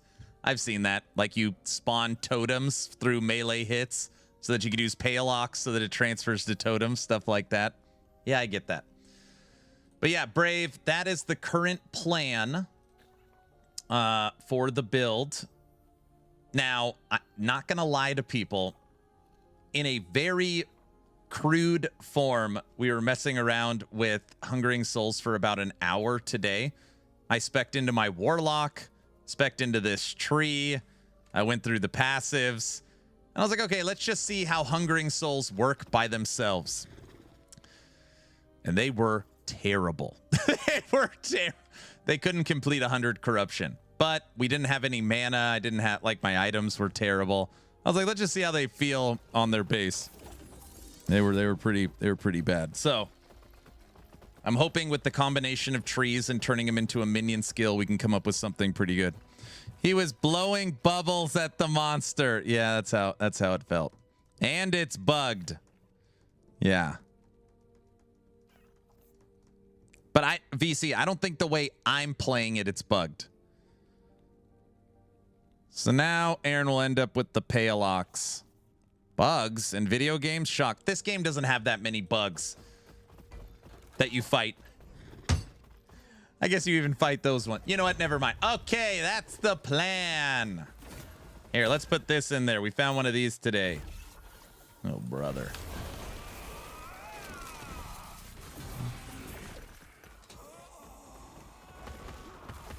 Blowing bubbles. Why do I picture Aaron doing that? There's nothing wrong with blowing bubbles. That's fun. That's an adult activity. Is it? Only acceptable bug in a video game are Deep Rock Galactic Survivor. Dude, everyone knows the only good bug is a dead bug. Everybody knows that.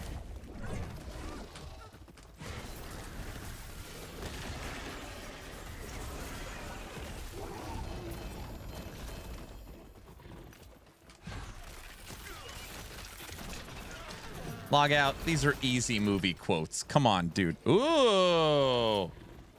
I like it when I find that. Don't say I'm going to get bad stuff.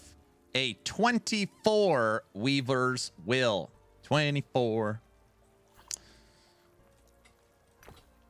It's going to give us 4 to skills and crit multiplier with life.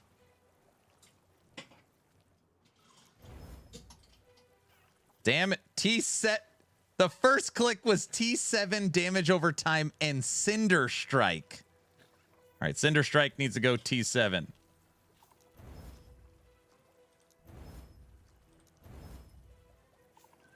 T7 Cinder Strike with T7 elemental damage over time. Health regen and frailty. It's actually not bad. Too bad Cinder Strike's muy horrible, but log out, don't what? Aaron, thanks for recommending Dragonkin. Looking forward to playing it tomorrow. Nice. Complete hacks? No. Would you like to know more? I'm glad you liked the video. I'm checking in every single hour on this score. Slowly going up. There's been 4 reviews. If you think if you have purchased Dragonkin and you want to see it have a successful launch, we need 1% boost. It's at 69%. If it clicks 70, it's no longer mixed. It's mostly positive. We need 1%. I urge you to leave a Steam review. 1%. It's already at a perfect percent. Oh, brother. Oh, I'll do that. Thank you, Autobot. Aaron ARPG paid me to write a good review. That's not what I said. To be clear, they don't pay me. I mean, they could if they wanted to. I'd listen to it. You guys know what I mean.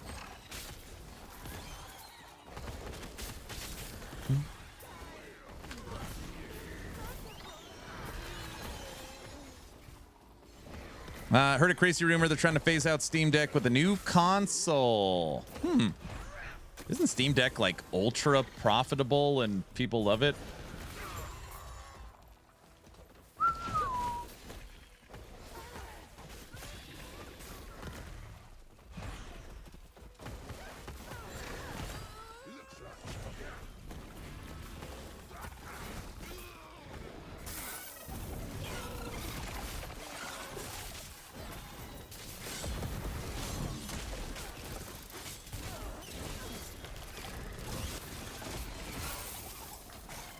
Steam Deck's not going away.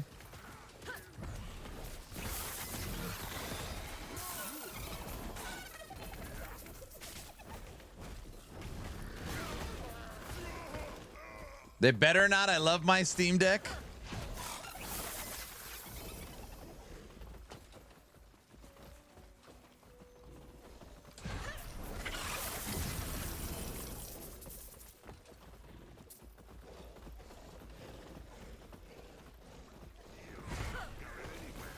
Ellie is missing better items.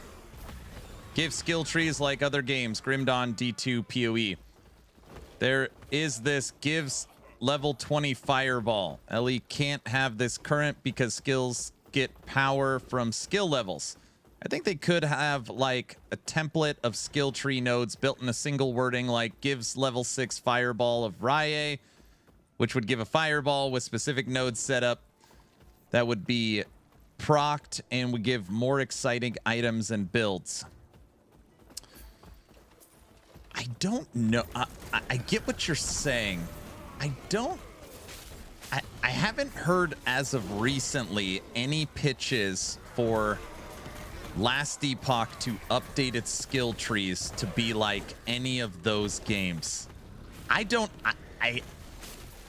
what you're saying. I don't know if that would be a majority opinion, truth be told. One of the things most people like about this game is the skill trees and how there's so much variation in what you could do.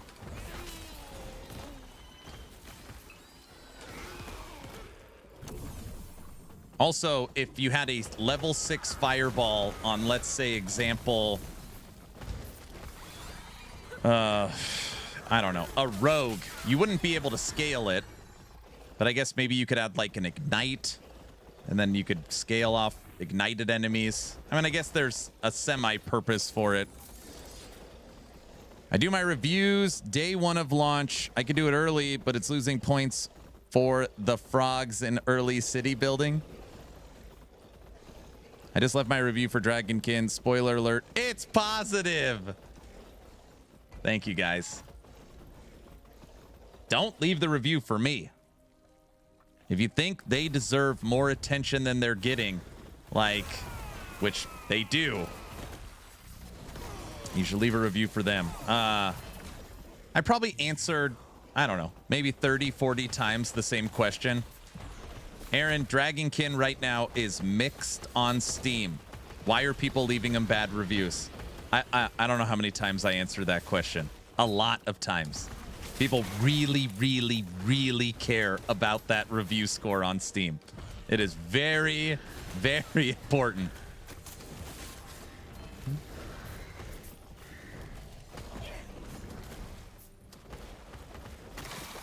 Make sure you say your reviews are sponsored by Aaron Action RPG. Don't say that. Do you guys have Unreal Engine crashes when launching Dragonkin? I do not. I do not. We had some multiplayer bugs for their beta multiplayer servers, like the war table disappearing, but I didn't have any Unreal Engine crashes.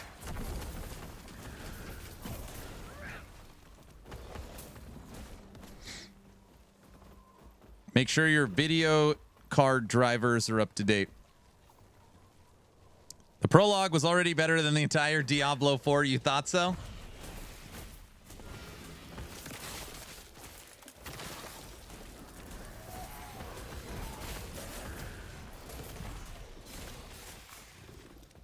I know, I'm kind of thinking maybe I'll make a Dragonkin video tomorrow morning too.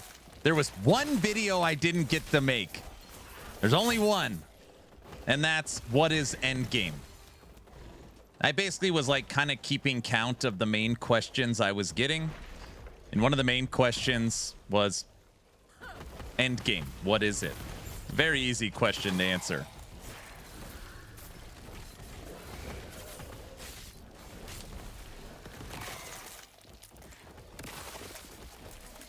We need to discuss the promotion of Aaron with his boss. Where's wifey? She's around. Ugh. Is it still looking like 2027 for console launch of Last Epoch? Yes. Yeah. No console launch in 2026, unfortunately. So we got a little bit of new information. Basically, senior developer, co-founder of VHG, Mike, said that as far as timing consistency, like in between seasons, you should see a regular season 5. You know, which, well, what the hell does that mean? It means that it should be 4 months in between season 4 and season 5. So a regular live service cadence. But on the flip side of that, he said season 5 to LEO, because LEO is Last Epoch Oribus, which, by the way, I need to tell him to stop saying LEO because nobody knows what he's saying. He keeps saying LEO on the Friday dev streams, and everyone's spamming my chat. What the hell is LEO? Last Epoch Oribus expansion. He is saying season 5 to expansion. It might be a longer timetable based upon the console launch, but then once console is launched, hopefully it's good. So I know that's not a very good answer, but that's currently what we have. Season 4 in 11 days, season 5 4 months later, and then who the hell knows until we get Leo. Yep. Yeah, Leonardo DiCaprio. Yes, correct.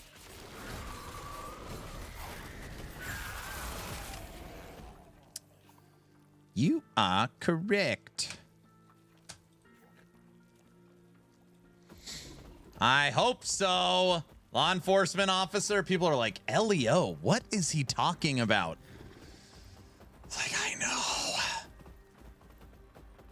I was kind of confused to figure out how the end game works. It's simple, but there's nothing that says, hey, that portal down there, go in it. Yeah. I made character customization, what you could do with your character. I made ancestral grid breakdown. I made basically Y 1.0, like, you know, kind of get ready for it. And then I wanted to make endgame, which would be a very easy video. So it's just kind of what I was thinking.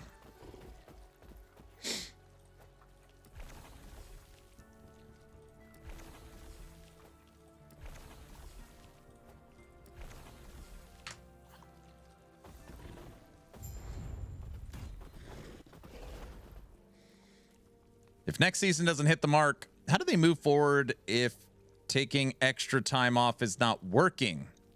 How do they move forward? Well, there's a couple things to understand here, and I apologize if you're not going to like my answer, okay? So, if anybody follows sports, I'm going to use the sports analogy.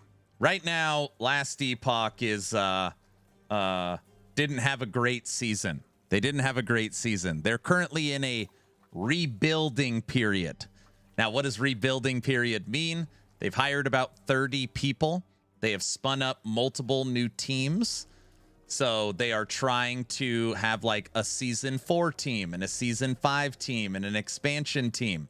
And then once season 4 drops, that starts working on season 6 so that they have a content cadence that is more realistic with higher quality content in a more realistic time frame.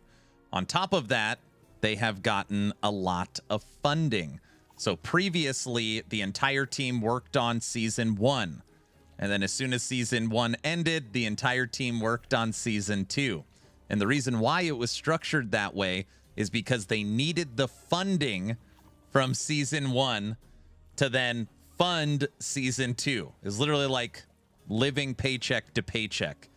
So that is why when the studio ran into financial hardships, they had to find a partner company.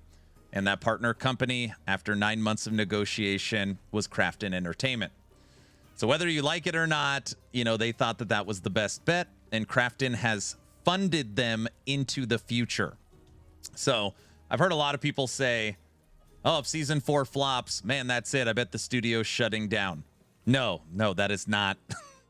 I bet you they have at least 2 full years of runway before, you know, before those types of things happen. You will get season 4, you'll get season 5, you'll get the expansion, and you'll get season 6. And if somehow it's fail, then you could probably start, you know, having those conversations. So right now they're in a rebuilding structure. They're hiring up, they're building their teams, they're working on the foundation, they're working on their offensive line basically right now. And they have said that they are making the highest quality content at the fastest pace. Obviously, I don't work for the studio, so I'm just going off what they say. So, obviously, fingers crossed. Hope for the best. And hopefully the game has a great future. But, yeah. Is this stream part of LE Hype Week? No. No. I don't think this season is a make or break season. No, it is not. You mean if the next two fail, I don't know if the community is patient enough? I mean, I don't think the community is patient enough right in this moment. Like, I don't know. How come Diablo 4 isn't having those conversations? Wait, I don't understand your question. Some streamers and players are saying they need to be bangers for season 4 and 5. Well, I mean, people just want the game to be good.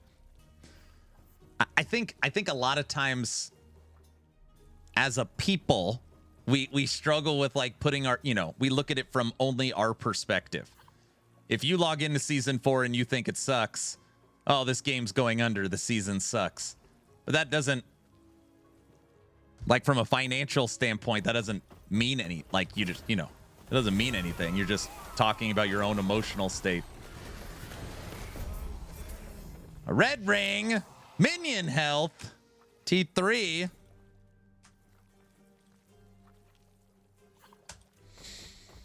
Sloth, thanks for the tier 1 sub, 13 months. Thank you. I really appreciate it. Never mind, it's not bugged. My offline character's mastery was entirely reset. There you go. Thank you. 99% of these concerns would have been non-existent if EHG did a press tour. Maybe. D4 community hasn't proclaimed a season good since the paid expansion, which was 4 seasons ago, and it's had 6 seasons before. Of course you had a red ring drop. Oh, brother. Yeah, but I guess what I'm trying to say is that from a financial standpoint, simply, I'm not talking about last Epoch as a game and how the community perceives the seasons. From a financial runway perspective, they're doing okay. They have the financial backing they need for the future. Now it's up to them to move the game from the red to the green.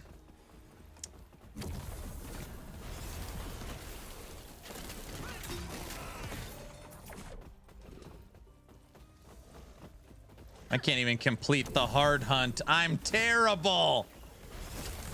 Wait a second. Log out. Did you skip the campaign? You skipped the campaign, didn't you? That's exactly what you did. Very poor decision, my friend.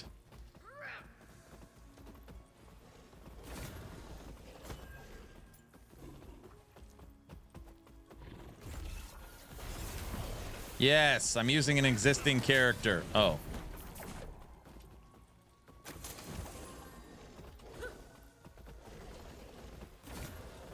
Level 31 wizard. Nice.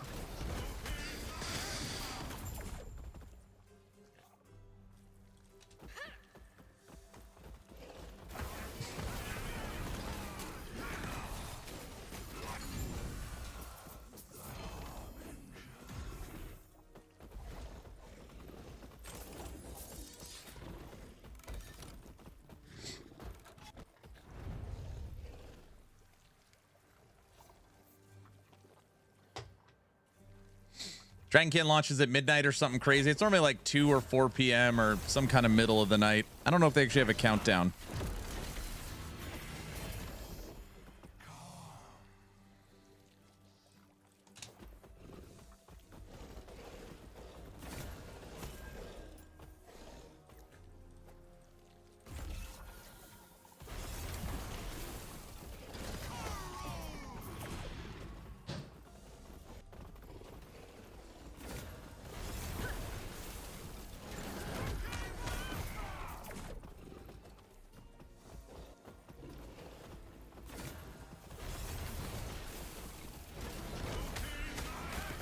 $2 a.m. my time.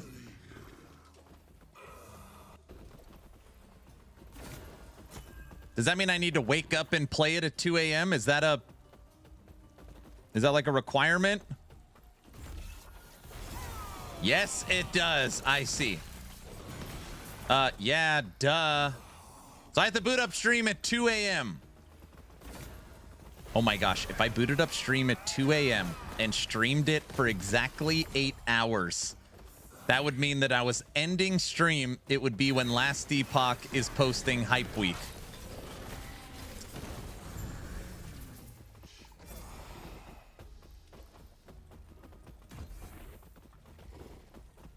If I'm awake, I'll be there.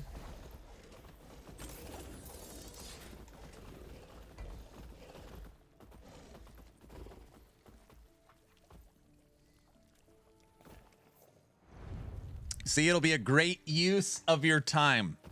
So let me see if I get this straight. If I don't stream it at 2 a.m., I'm not maximizing my time effectively. Is that what you're saying?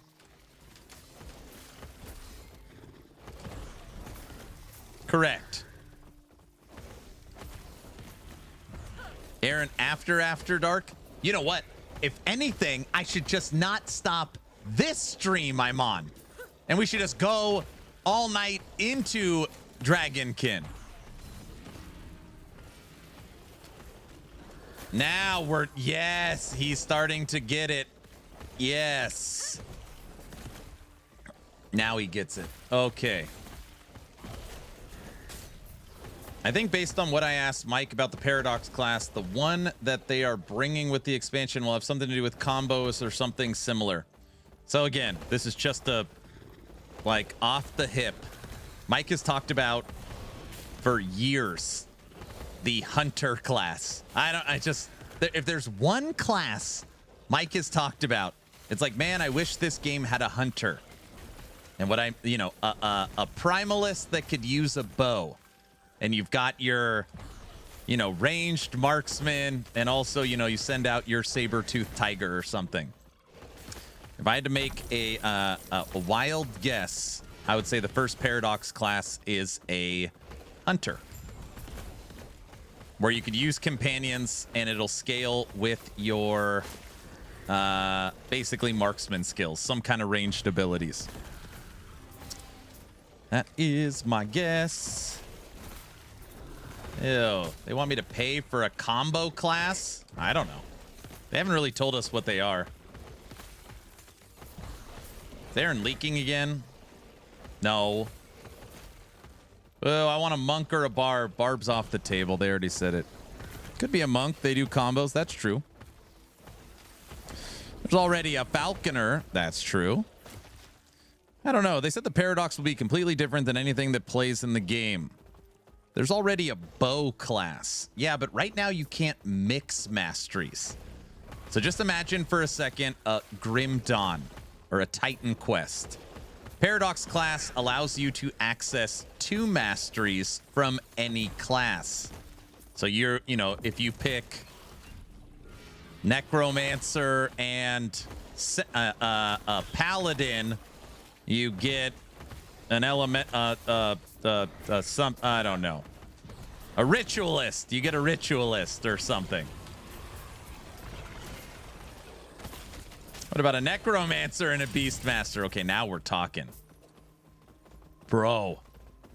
Golemmancer with aspect of the shark? A man can dream! Oh my gosh. Ugh. Undead bears. See? Now the wheels are turning. Bro, Beastmaster is so good. Not that I don't really like the way the Beastmaster plays, but your shark can use Earthquake. Camps, thanks for the follow. Welcome, welcome. Baby shark, do do do do.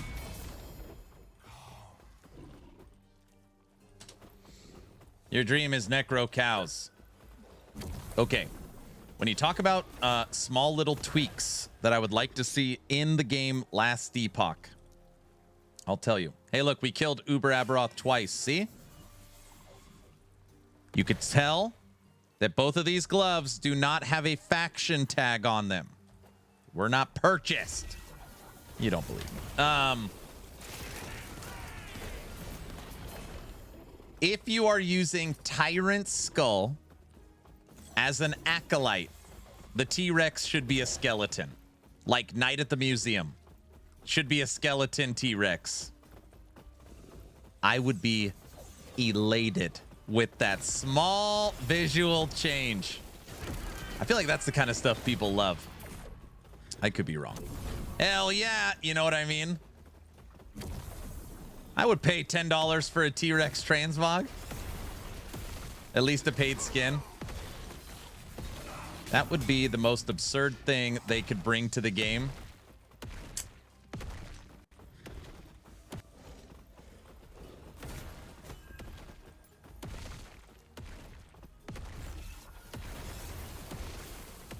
EHG is sleeping so hard on skill microtransactions.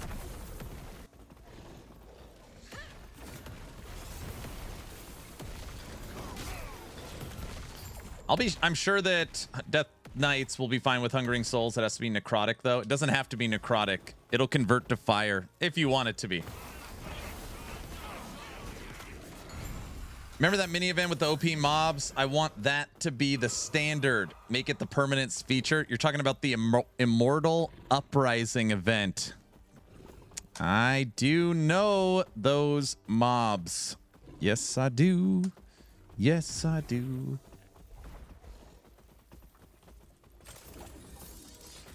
That was they introduced loot lizards, shrines, and the Immortal Uprising mobs.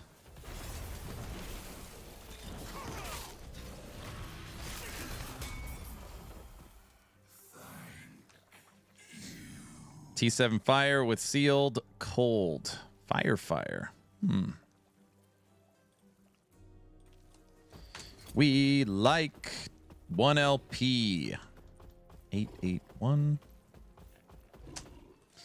That's not bad.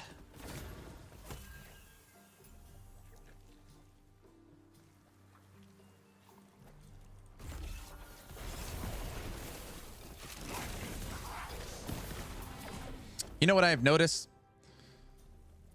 That you okay more Diablo than PoE. Does that mean you like Diablo better? Me? No, that's not true.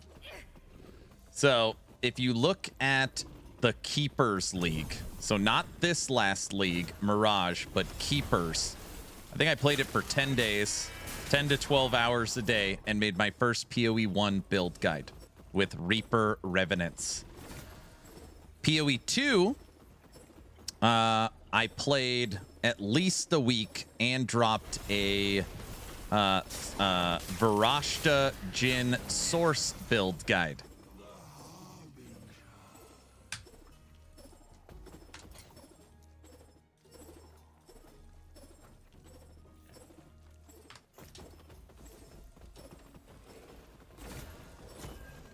It's true. It's true.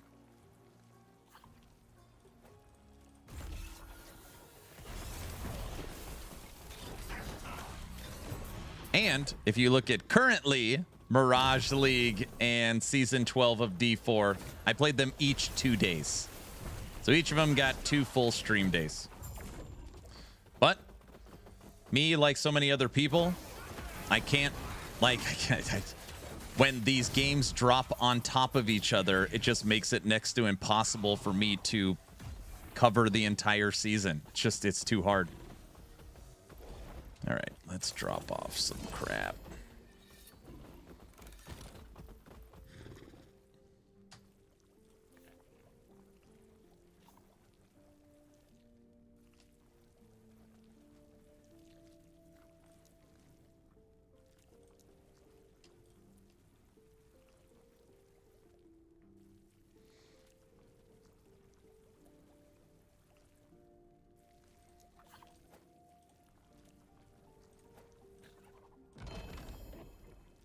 All right, all of those, I mean, I must have done 20 Raven's Rise Nemesis, trying to see if I can get a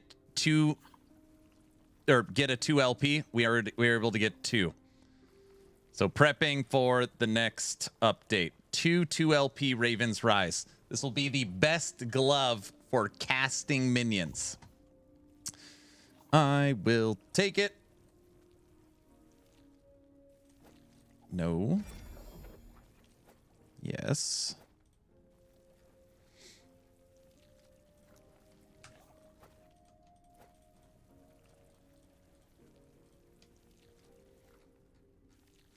All right, everybody close your eyes for just a second.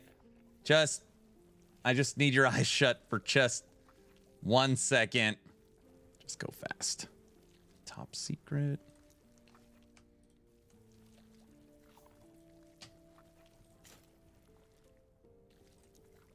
Okay.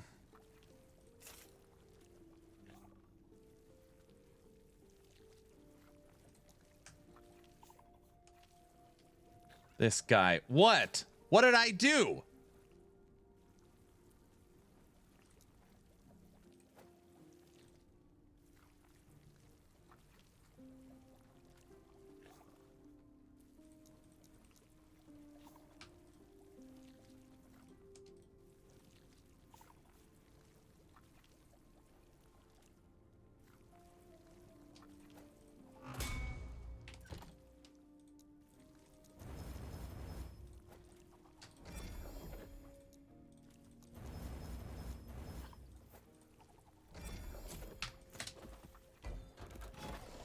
Red Ring Hoarder imprints OP.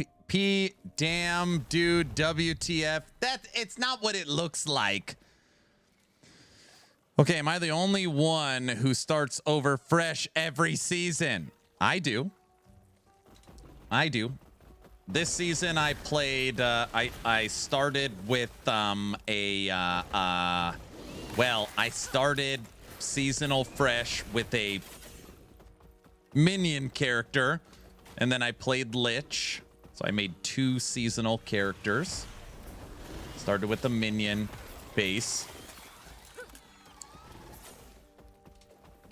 Aaron starts fresh. Every client, streamer client, no.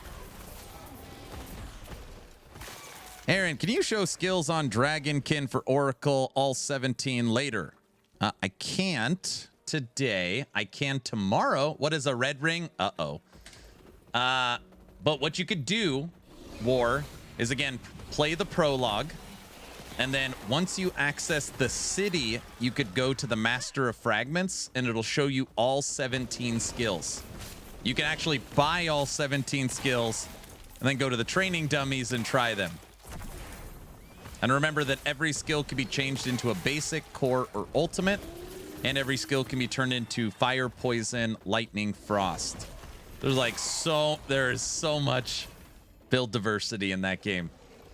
A red ring is a circular crimson piece of jewelry that is considered a chase end game item that is used by a couple builds. And it is the only ring in the game that holds the extremely rare rarity.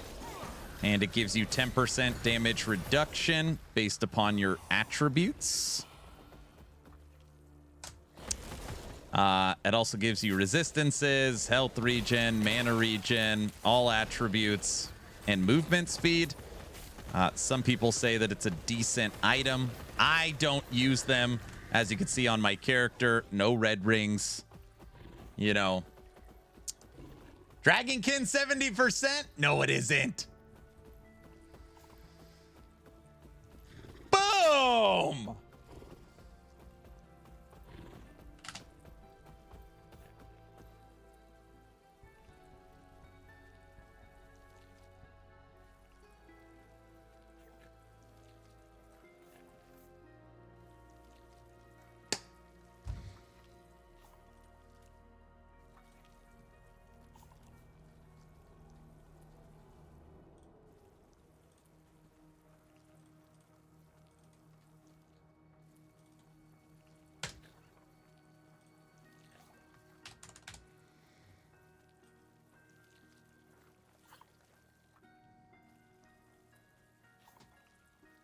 Awesome.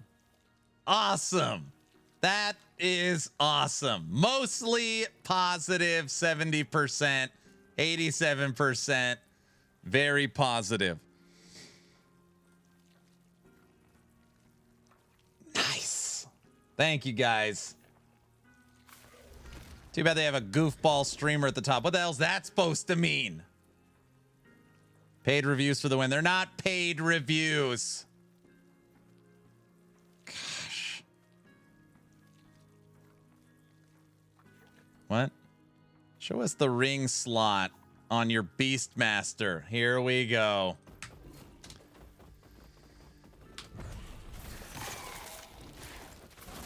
He looks like he used to have a beard. Yeah, that's obviously a different guy. Everybody knows that.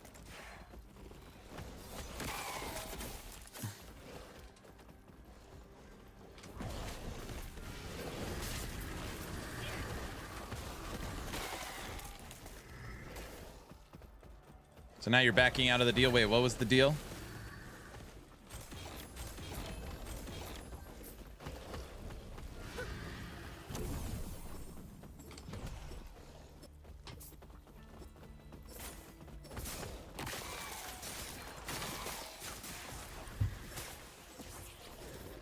Paid reviews? No. No paid reviews. Never. Man, that makes me really happy. I know it might seem like such a little dumb thing, but for the developers that have spent 5-6 years on Dragonkin and about to launch 1.0 on Steam in 12 hours, the difference between mixed and positive is a massive deal. It is such a big deal. Now, anybody playing it, any streamers promoting it, and you look at the Steam page, oh, it's an overall positive game, which it is. Which it is. What class in Dragonkin has minions? Every class in Dragonkin has minions, all of them. If you were going to play a minion class, I'd recommend actually playing the Knight. And the reason why I recommend the Knight is because the Knight has permanent minions instead of minions that are temporary that you have to resummon.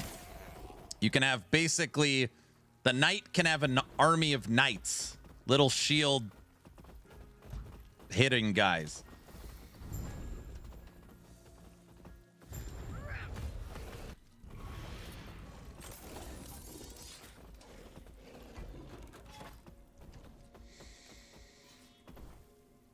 Cyber, what up? Thanks for the follow. Will they raise the price? I can't speak on pricing. I don't know. Thanks for the information. You're very welcome. The Knight is my current favorite class. I spent my last 2 full playthroughs was the Tracker, the Rogue. And now that I fully understand the game and playing it, I was like, no, I'm done with the Tracker. I'm back on the Knight. You think they'll tell us about the idol stuff tomorrow? So, you know, again, Naked, I wish they told us more. So, for example, like, tune in to Hype Week on Monday the 16th, where we will be talking about X, and every day throughout the week, we have something special for you leading up to the season. I haven't seen anything like that, so I don't know what Hype Week is starting with. I don't even have a guess. I have no idea.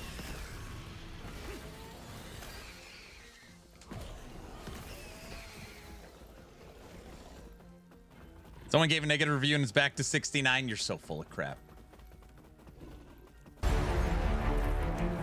Very funny. You did that on purpose because you wanted me to look at it. Why am I so gullible? How do I fall for this? Oh, someone. Oh my, that's not funny, guys. What if they fix minions?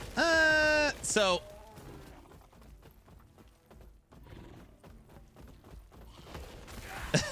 Gets him every time. So Dragonkin's minions, it's actually it's kind of funny you bring up the tracker's minions. Specifically, that's what I tried to make. So the tracker has abilities, for example, like Pack Leader, where you could trigger raptors. When an enemy hits a trap, it triggers a raptor. But again, almost like Death Blossom, it doesn't trigger your raptor skill tree. It triggers a generic raptor. Now, if it wasn't like that, and it was like Death Blossom Season 4, where it uses your raptor skill tree, Traptors, it would be awesome, but it doesn't. So there's just same thing. You could drop traps, doesn't drop your skill trap, it drops a generic trap. So that was the stuff I found out because I tried to make a full minion build at the multiplayer launch, and it wasn't very good. Wasn't very good for the tracker.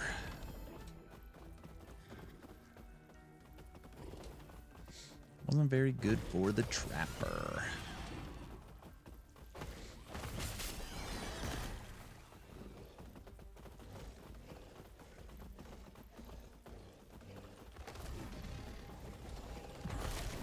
Do you think crafting situation is going to hurt this game? Paid characters, DLCs, etc. No. I do not.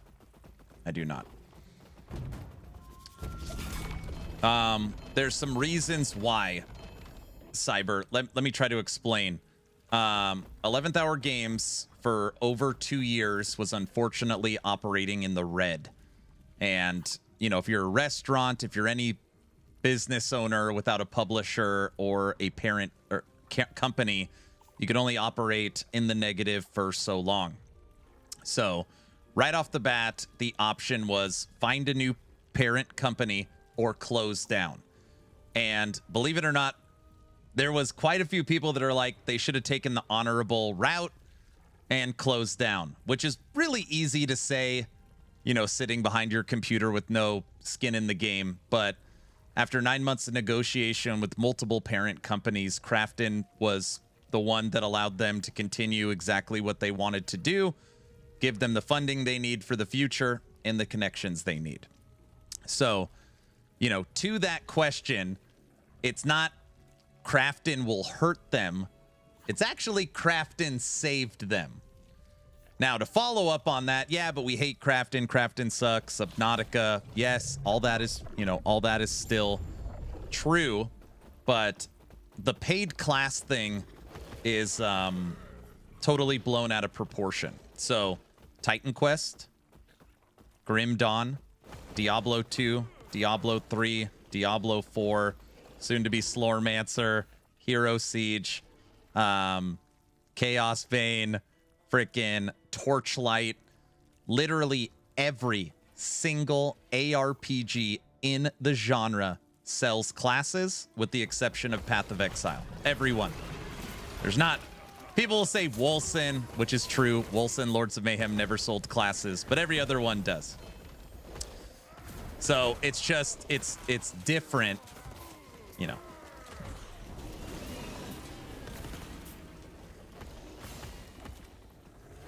What's up, Nash?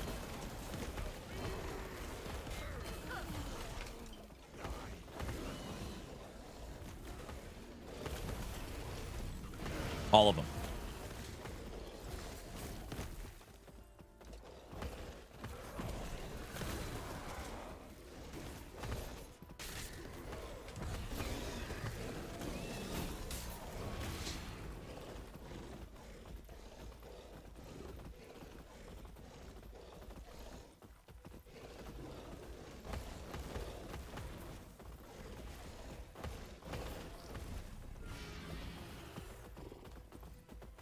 Tracker's my favorite class in Dragonkin. I still enjoy the game. Yeah, earlier when the stream started, I wasn't even on camera yet. Somebody was like, this game's gone downhill since Krafton bottom. And they didn't stay to chat. But, you know, it's just like, so what has Krafton done to last Epoch? Did they change the crafting system? The skill system? What are you talking about? Like, crap. Like, there's no. You could say they changed the studio, but they didn't change the game in any way. Like, what the hell are you talking about? There's only been one season since the acquisition. I don't know. Sometimes I don't fully understand.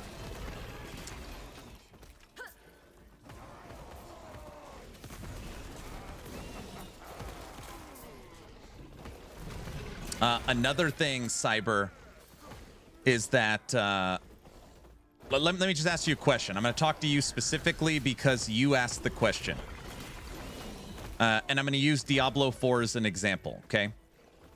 Diablo 4 is about to launch its second expansion. The first expansion came with the Spiritborn, and the second expansion is going to come with the Warlock and the Paladin, all right? What would you rather have? Would you rather have Blizzard Entertainment gave you both expansions for free, all the content is free, and it's not going to split up the player base? So your friends that are on standard, your friends that are on seasonal, you're not have to play different versions of the game. Everybody is on the same version because they give it to you for free. But if you support Blizzard Entertainment, the Warlock, the Spiritborn, and the Paladin is $10, $15, $20 if you want to grab one of those classes. Would you rather have that, or would you rather have the expansions $40? It comes with all the content, including the classes. Which way do you think is a better model for the consumer and the gamer in that situation?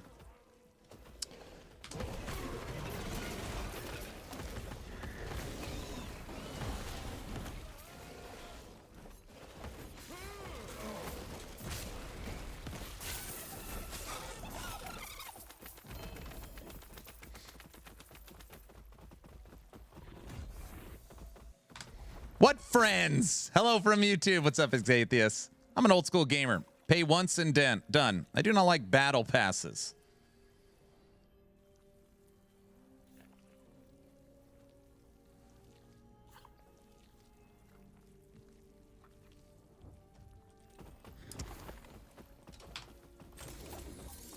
The only thing I worry about the class thing is the FOMO. If it's like the other games, the new class tends to be OP.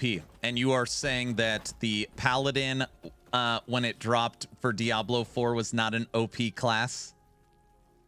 You're saying that in the paid expansions, the classes that they come with are normally not good? The Spiritborn was literally getting infinite damage symbols. What are you talking about?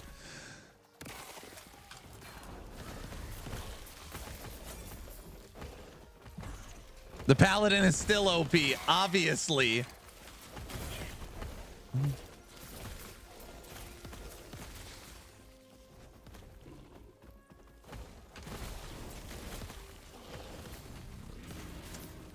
The point I am trying to make, which for whatever reason in this genre,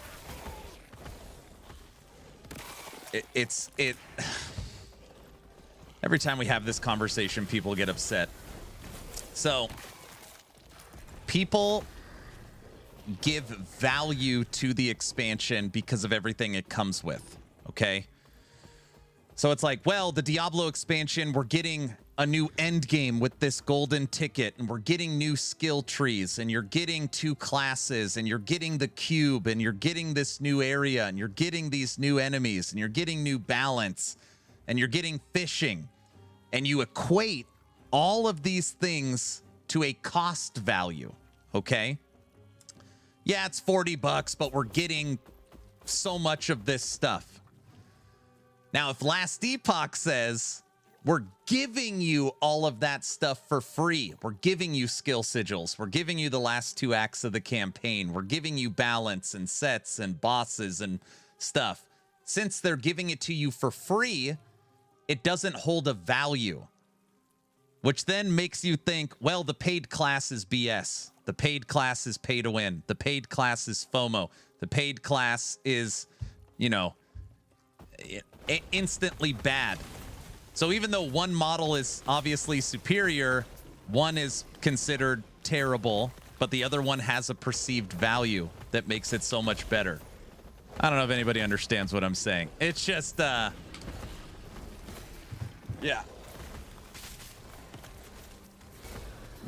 It is pay to win. Ellie is compromised forever now. Guys, don't listen to Sam. You guys all know that. He only shows up once a day to talk bad about Last Epoch. Is one of the most insanely I'm almost things asked daily why I don't ban him. I don't know. I don't know.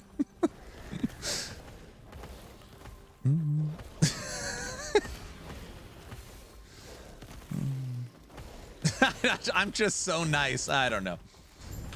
Every game is pay to win. You pay to play, and the object is to win. Ugh.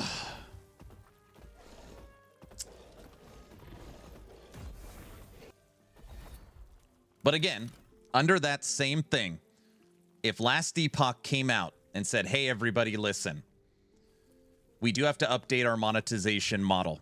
The reason why we have to update it is as a business and as a studio, we've been operating 11th hour games for the last 7 years. And as, you know, inflation has happened, as the studio has hired more people, as the game has grown, you know, we've had scope creep, and we want to make the best action RPG possible.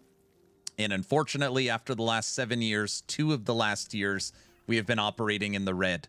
And when you're managing a business, regardless of what that business is, you cannot operate in the red for multiple years and, you know, stay above water. And it's with a heavy heart that we have to go back on what we said during the initial Kickstarter.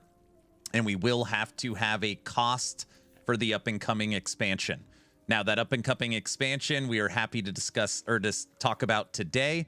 We're going to be adding in a brand new way to play with Paradox classes. We're going to be adding 2 acts of the campaign. We're going to be adding new uniques, new sets, skill sigils, new end game, multiple new Uber bosses. It is going to be the most complete and best way, or best Last Epoch you will ever see. And we hope that you will enjoy everything that we are cooking up in the background. We're going to be talking about it on Friday live streams. Judd's going to be doing a live Q&A with the community to discuss things. And we're so excited for the future of Last Epoch with everything we have planned. That was just off the top of my head. You know, like if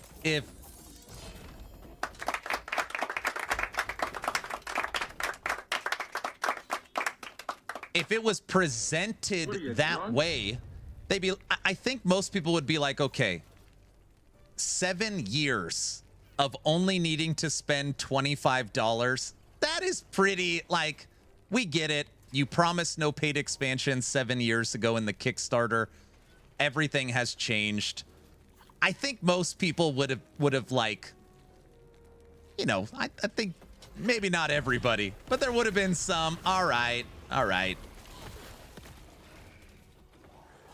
Okay. I will pay every day for that kind of sell. Why are you not an EHG PR agent? I'm not an EHG PR agent.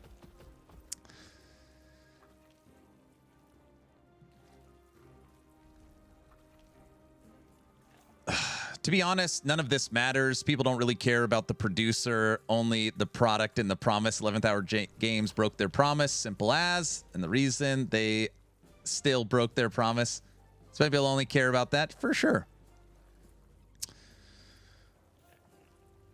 If only you worked for EHG, because they clearly don't think this way. No matter how great the new class is, I doubt it will be Ballista going 50,000 corruption.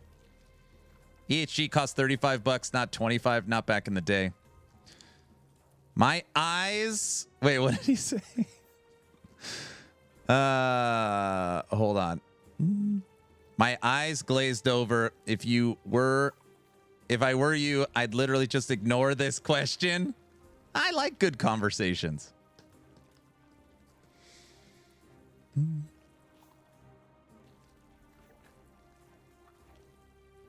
The game will be quickly revived with the console release. But anyways, like, I mean, the point I'm trying to make is that being honest, being open, being in front of the community, doing your best to answer the questions and being upfront with everybody, talking about how you do need to update the model so that you can bring Last Epoch into the future. Like, I think that stuff goes a long way on socials and, you know, just maintaining positivity, credibility. I don't know. That's how I would have handled it. Calling this a good conversation is setting the bar pretty low. I mean, I don't know. As I've aged, I got a wife and 4 kids. I'm a pretty forgiving person. It doesn't mean that, like, I can be taken advantage of or, you know, forgive but not forget. It's just like everybody's human and makes mistakes. It's just sometimes the way it's communicated is just like, man, gosh, it could have been handled so much better. Like, so much better. 11th Hour Games technically actually did the complete opposite of what I just said. What I just said, they did the opposite. Frosty LaRue, what's up, sir? Last Epoch is the future. In fact, this next season, I'm calling will be the best season of the year. Shiro, they promised no paid expansions and only cosmetics for paid future, even during launch. It's not even 7 years ago. Now, I get why it happened, but most people don't even know about it. We are 1% of the super involved here. Oh, for sure. Yeah. I mean, I 100% agree with that. I do agree with that. I'd probably buy the D2 Warlock if it was by itself and they gave me the quality of life we have wanted that mods for 20 years. Yeah. Frosty, what's up? How's World of Warcraft what is it? Midnight. How's Midnight going, sir? Mr. LaRue.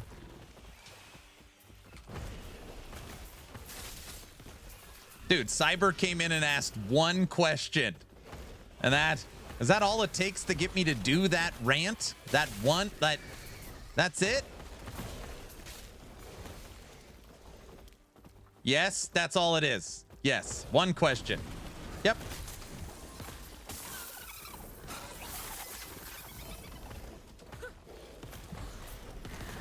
Yep, that's about all it takes. Yeah, it's like a ritual every stream.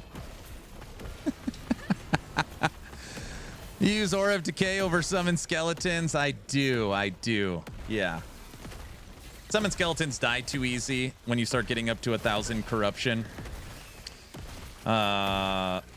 This is also a physical necrotic build. You can make them physical. Can't make them necrotic. I like skeleton archers for fire build. EHG's hiring Chris Wilson. It's a coping mechanism for Last Epoch to succeed. The PlayStation release will be massive for them. PlayStation.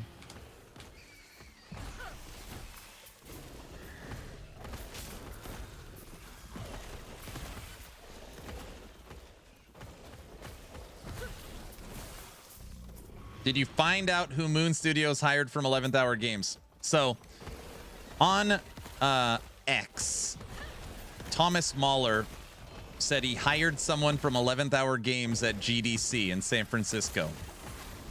I was like, wait, what? I was like, who did you hire? He didn't tell me. He goes, someone. I'll find out. Yeah, somebody from EHG is now a part of Moon Studios working on Wicked. Muffin, where are you?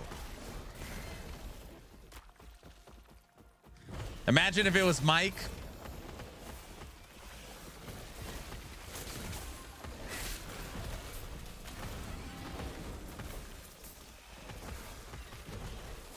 Thanks for your forged weapons build. I love it. I'm glad you like it. It's a very powerful build.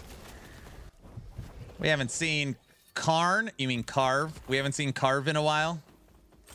I haven't watched today's video yet, but Dragonkin is officially out of mixed reviews. I know. I posted in their Discord. We did it! Now maintain it. Dude, it takes 20 minutes of 1.0 hitting for like server problems or something, and that sucker will go down quick. They need to have an excellent, stable launch.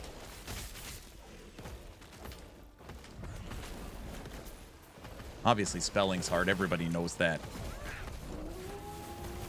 And guys, when someone brings up crafting and acquisition, I don't go on a 1-hour rant. So don't think that I'm that easy to just bait into these conversations. I was just trying to help answer the question. You guys know what I mean. No, it was 20-minute rant.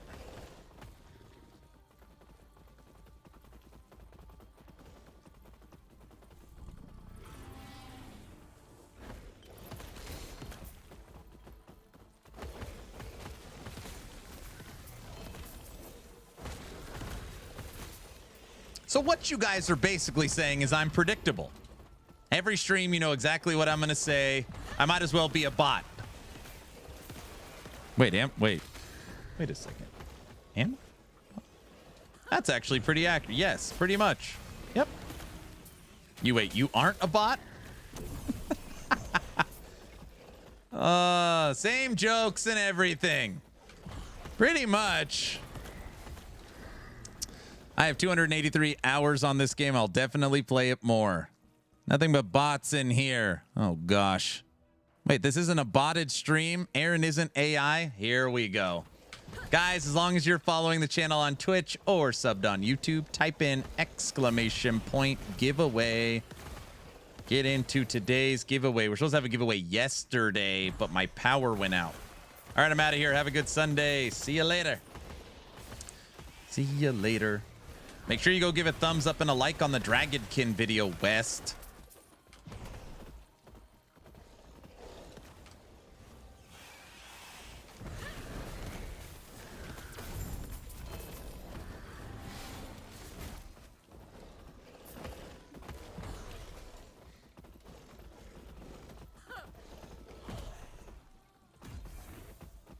I wonder if I'm going to get some Dragonkin keys. Huh. Not saying I need them to give me keys.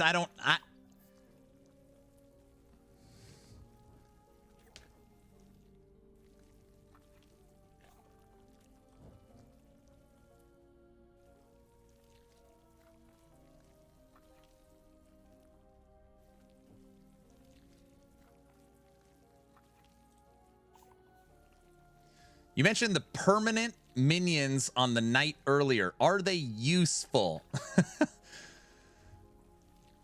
You would think the Dragonkin guy would have Dragonkin keys. Okay, I want to be honest with you, Memphis. I have not made a full build around the knight minions. That being said, I made a full minion build around the raptors for tracker and a trusted community member, Hoofprint, on YouTube posted on Discord what he was making.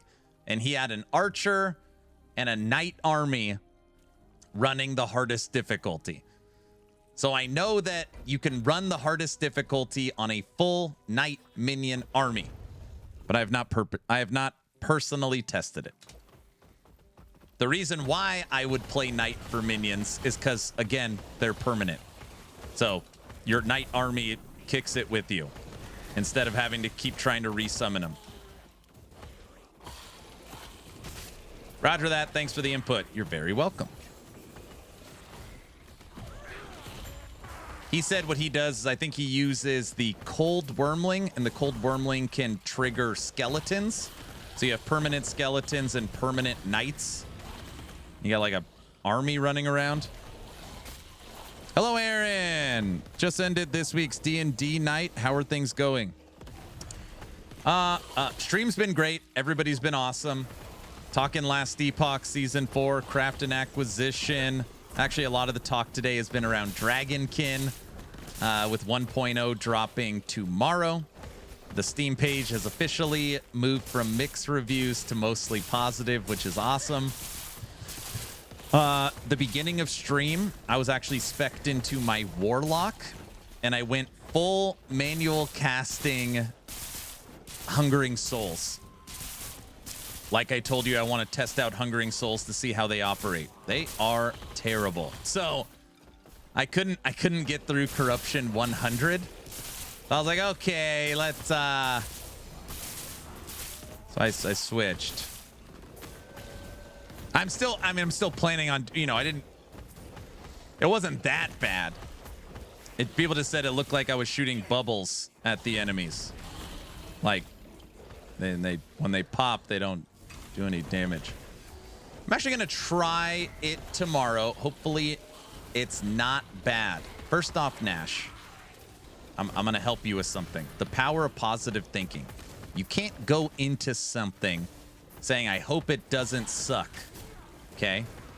You got to go into it thinking, this game's going to be awesome. And you can't compare it to PoE either. You're not going to do that, right? Start slow, give it a chance, play the prologue to see the end game possibilities. I like low expectations. It sounds terrible when I say this. Dragonkin, you do have to understand the systems. A lot of times people play it, they go through the first act, and it's like, yeah, it was all right, but I'm going to refund it. And they miss out on the end game. They miss out on the story. They miss out on the character customizations. They don't have a leveled city. There is a lot to the game. And if you don't give it a chance, you know, you'll never see any of that. I wouldn't mind a ritual-like season in LE. So it's hard. When you think of ritual, you could argue that the current season is more ritual than it is breach. You click on a thing, you have to stay in the circle and kill all the enemies. And there's some reward for it. Ritual and breach are kind of close together.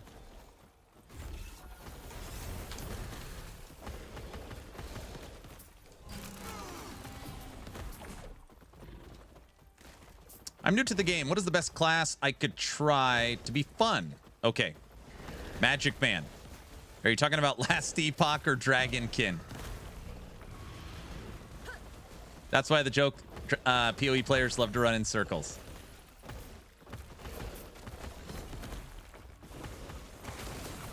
Okay. Magic Man, I'm going to ask you a series of questions. Okay. If all things are equal, what do you prefer? A melee hitter, a caster, like ranged character, or a minion playstyle? So you have a minion army, you're melee hitting people, or you're shooting from afar. With those three options, what would you pick for yourself if all things were equal?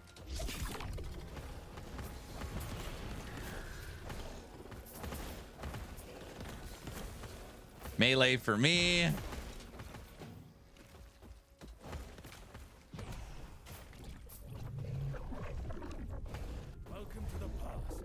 But it's not equal. It is equal. Technically. Will you just let Magic Man answer? Unbelievable. Dragonkin is $40 Canadian. Was wondering if it's worth the buy. Have not looked into it much. Brad, just watch the video I posted today. And then you should watch the video that's linked at the end. That should help you make up your mind. Just play Sentinel. No. Magic Man, melee, ranged, or minion. If you had to pick between those two. Holy pixels, Batman. I've been playing Wicked for a month. Just tried to play LE. You're like, wait a second. Dude, that is a little bit of a shock. I went Wicked to Dragonkin.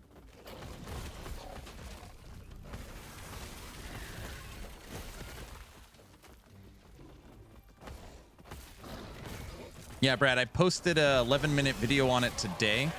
I've got Ancestral Grid video, Dragonkin overview video, and character customization video. And I think tomorrow morning I'm going to drop the end game systems, just how they work.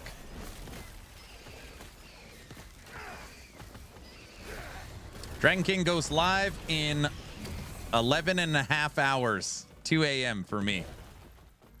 And Magic's gone. Well, I tried.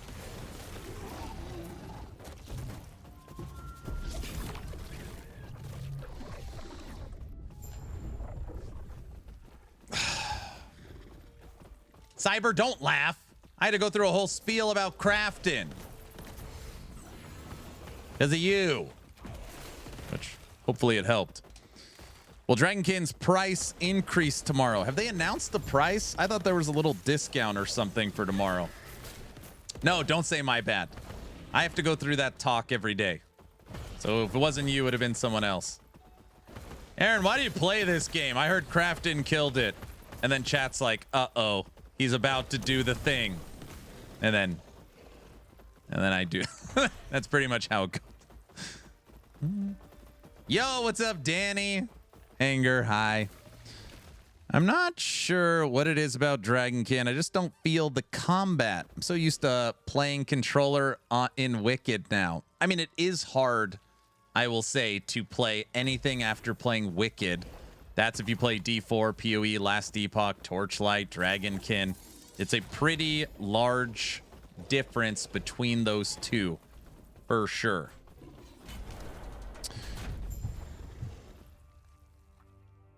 Expectation is the root of all heartache. Are they resetting the city's characters on release? No, they are only resetting the campaign. So all character progress, city progress is not reset. Only the campaign, because they are adding 3 acts to the campaign so you can get that full experience.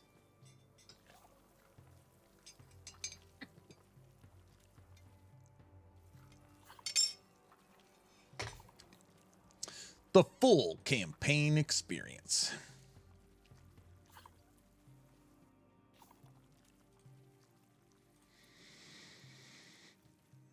Thank you. You're very welcome. You are very welcome.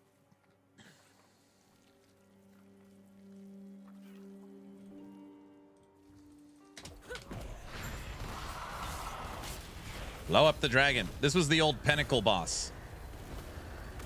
The Emperor of Corpses used to be the big bad dragon.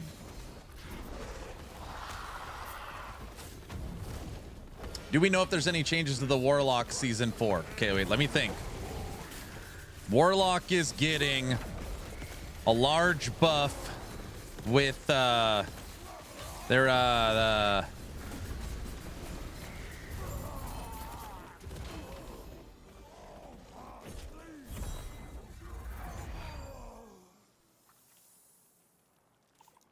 it'll be a huge upgrade on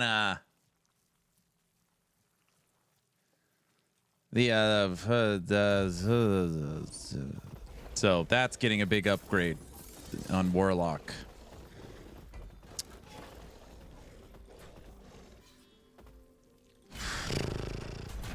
Ping! Hello. Okay, Ping. I want you to know when I see your name, I think of the movie Mulan. I just thought you should know that. Okay. NPK, we don't even know the season's theme. How the hell am I supposed to know about Warlock?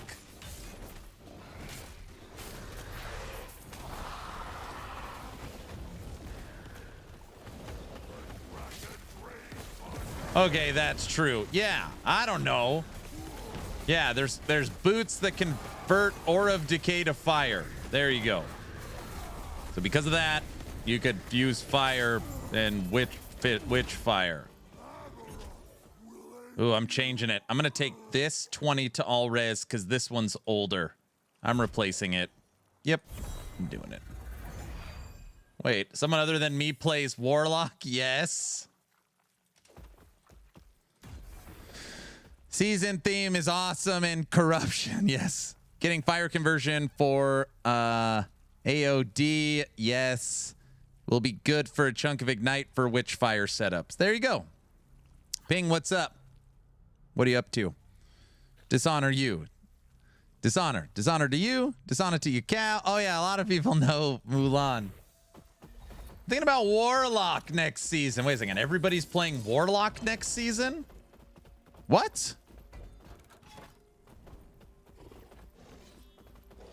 You're not allowed to play Warlock. Are you?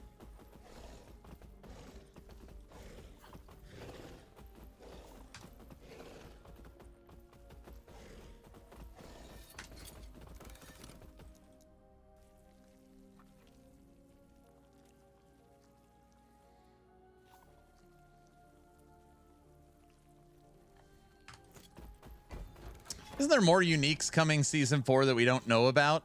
I don't. Icon, I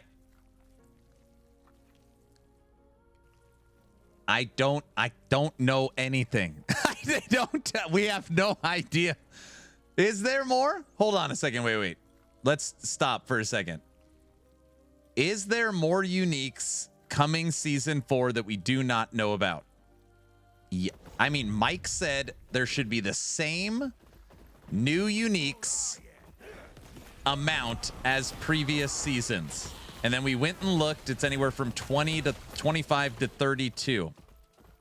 There's no way we've seen 25 new uniques, right? Have we seen 10?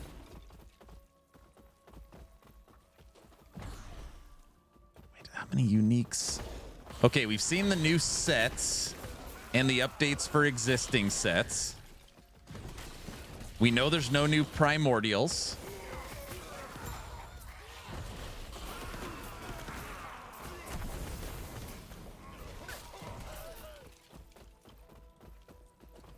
Burn Division, what's up? All we know is the league setting is awesome. That's right. You tried 3 Necros in the current season? How many of them were Abomination? We don't know a lot, to be honest.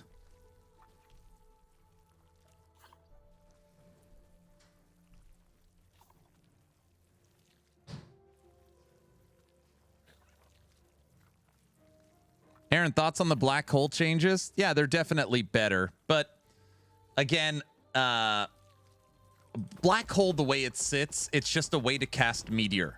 So, you know, Meteor pulls, or black hole pulls all the enemies in, and then it triggers your skill tree for Meteor. It's really just it's almost like a minion. It's like a minion for Mage to make meteors. Black hole by itself, I don't know. Hold on a second, guys. My brain is really trying to think through right now. Actual new uniques. Okay, the boots that turn Aura of Decay to fire, the body armor that turns crows to fire, the leaping one, the leaping relic.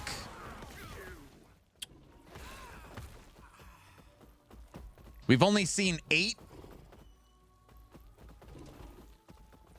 We need some damn black hole uniques. The Ring of Corruption. Yeah, the Ring of Corruption. All right, who else? Oh, the new Exulus, something amulet. Okay, keep going. Yep, that's true. I like Annihilus. Black hole does not have a unique. Bamster, what else? Fisher, no.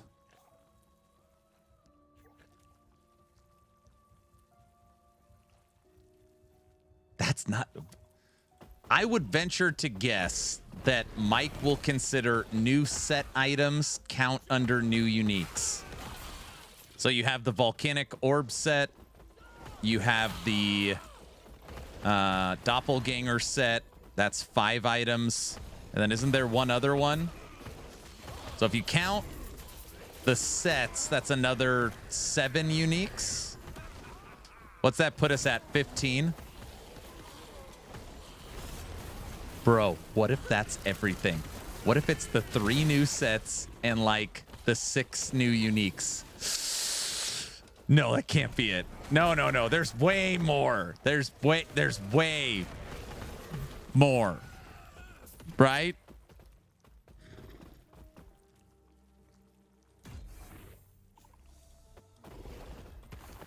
Yeah, there's way more. Yeah, definitely more than that. Yes.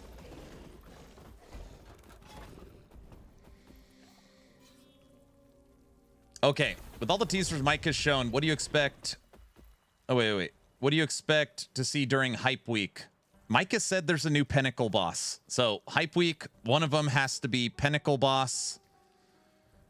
I hope the new Uber Raye.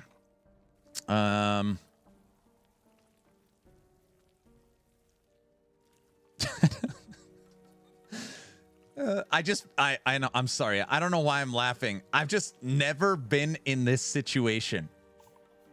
We don't know anything. I mean, they have kept stuff so close to the chest.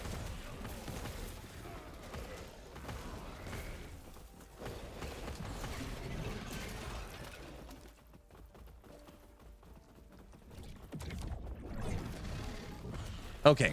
Sorry, let me gather my thoughts. This is what I care about the most, okay?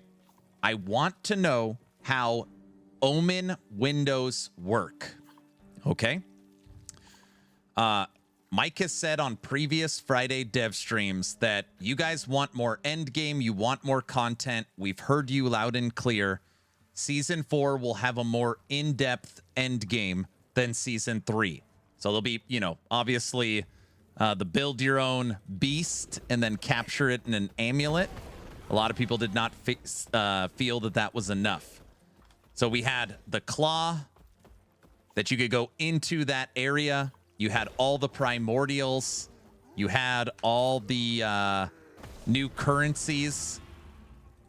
So if Omen windows is a more advanced system than that, that's what I want to see. Like, how do you actually interact with the Shattered Omens? Is it an Atlas-style PoE tree? Are they adding stuff to the Weaver tree? Is there a new NPC that we're talking to? Like, how does the actual seasonal theming work? That's what I want. I want a Omen window Hype Week post. Breaking down like what the hell we're doing. You go through the campaign, you're now in the monolith. How do I actually interact, juice, and buff Omen windows? Because, and I really mean this, I'm not joking around. There is no way you walk into an echo, you click on it, you kill the enemies and move on. And that's the whole system. There's no way it's designed that way.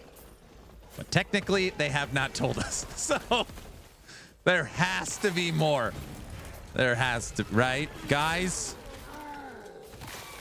Naked, don't laugh. Don't laugh. Bet there's more to it, dude. Doc? You poor thing. What? Just remember, they already mentioned large Omen windows. That's true. And they have said that, that was top right was a non-completed Omen. So, there can be more than one. Do we know when the patch notes release? Yeah, March 20th at 10 a.m. Friday, this coming Friday.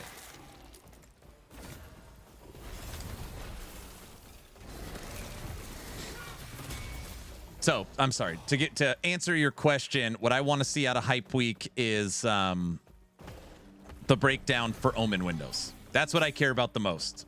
Give me the actual, like, what we're going to be doing breakdown. Because right now, we don't know that. What time do they drop the Hype Week post? I mean, I don't know your time zone. For me, it's 10 a.m. on Mountain Time. 11 a.m. Central because of 11th hour games.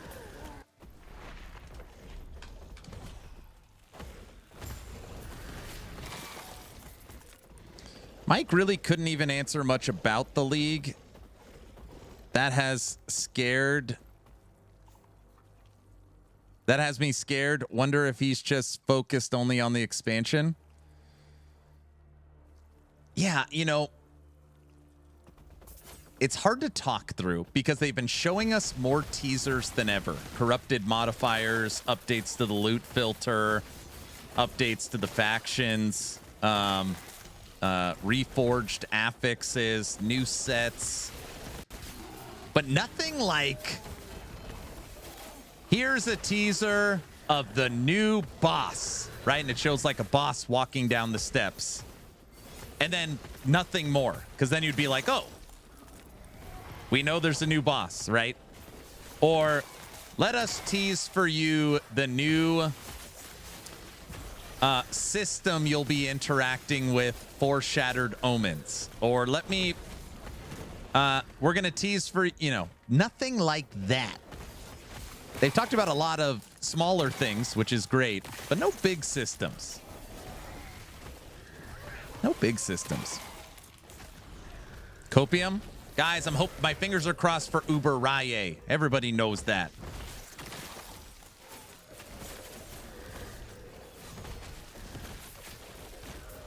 The signs are there. Have they not said that it interacts with the Weaver tree? Mike has said that he does believe there's new Weaver nodes for it. There has to be something more. There just has to be. There has to be. There's no way it's a 7-month season and it's just an omen you click on to kill enemies and move on and corrupted affixes. There's no way. I don't believe it. And I won't accept it until I get the patch notes. So that's it. That's where I'm at.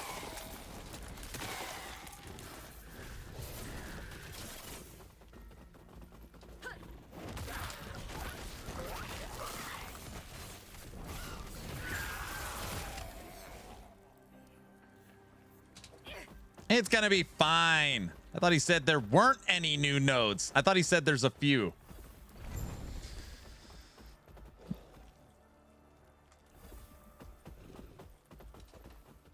Right? Aaron's suffering from withdrawals from the CT program. I need to get back in the CT program. That's a good idea. Well, logically, there should be new nodes. Yes.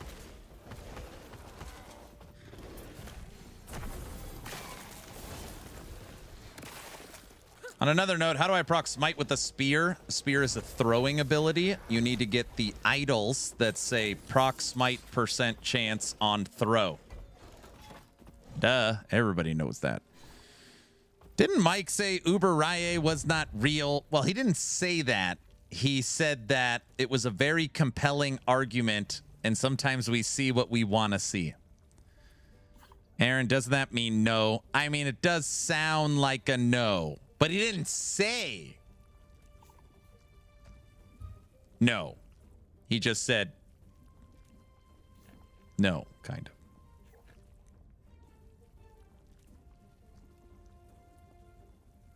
You know? No, I mean proc volcanic orb for Void Knight. I don't know.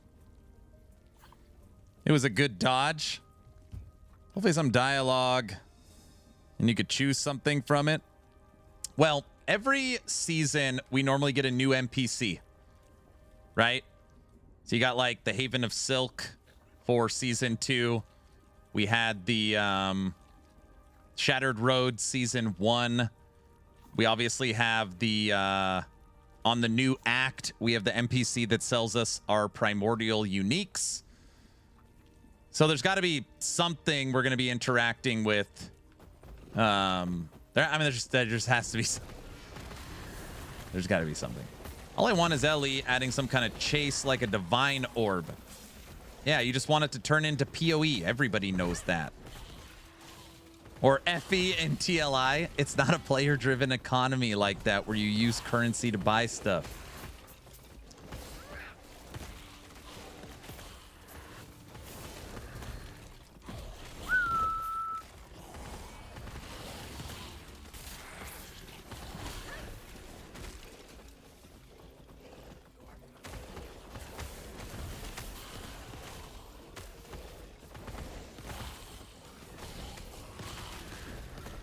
I mean, I guess, well, I mean, I don't know about a divine orb. I guess you're just saying chase currency. We were talking the other day that I like the idea of them adding very, very rare crafting materials.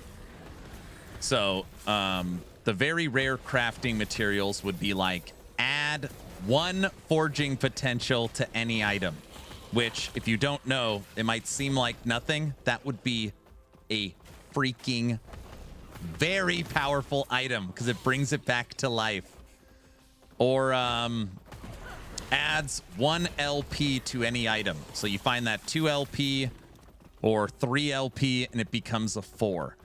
Now, this would be like a you find 1 every season style of currency, but I do like the idea of that kind of stuff.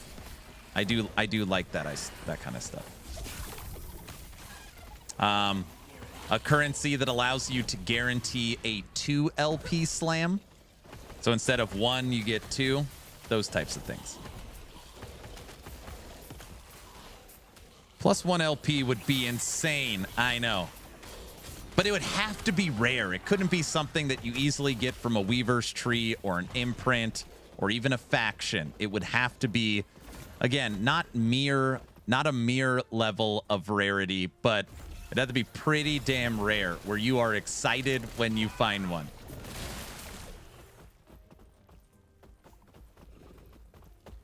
Plus 1 LP, but can't go from 3 to 4. Dude, what if you combined it? What if you found the plus 1 LP, plus 1 to forging potential, and you had guaranteed 2 LP slam? I mean, you could just combine these things. I'm old enough to remember when despair glyphs were exciting and rare. Yeah, yep.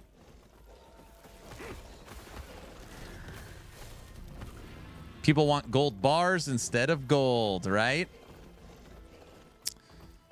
Isn't Aaron a driven economy through the Bazaar? No. Rumor has it Season 3 has an omen of Elon that grants a minion to play the game for you and makes you level 100 without work. Where do I access that in Season 4? That could help during the subathon. And it would need to be untradeable. Yep. FE drops in TLI is great, and I use most of them for just crafting. But again, when you're talking about divines and FE drops, that is like dropping trade cash. So that is, people get excited when they get big FE hits and big divine hits. Most of the time, not because of crafting, but because they can use it in the store to buy what they want. Like, most people don't even play Merchant's Guild. So that just doesn't, it doesn't equate 1-for-1 in Last Epoch. Like, if they dropped a Divine Orb that allows you to re-roll the ranges of a unique, it would not be that value added. You could already do that. You literally could already do that with a, with a Woven Echo. They already have that, exactly. So that's what I'm saying. And what Spooky Roots is trying to say is, he's not saying we need a Divine Orb. He's saying, but a chase currency, I believe is what he's saying, is what would be awesome.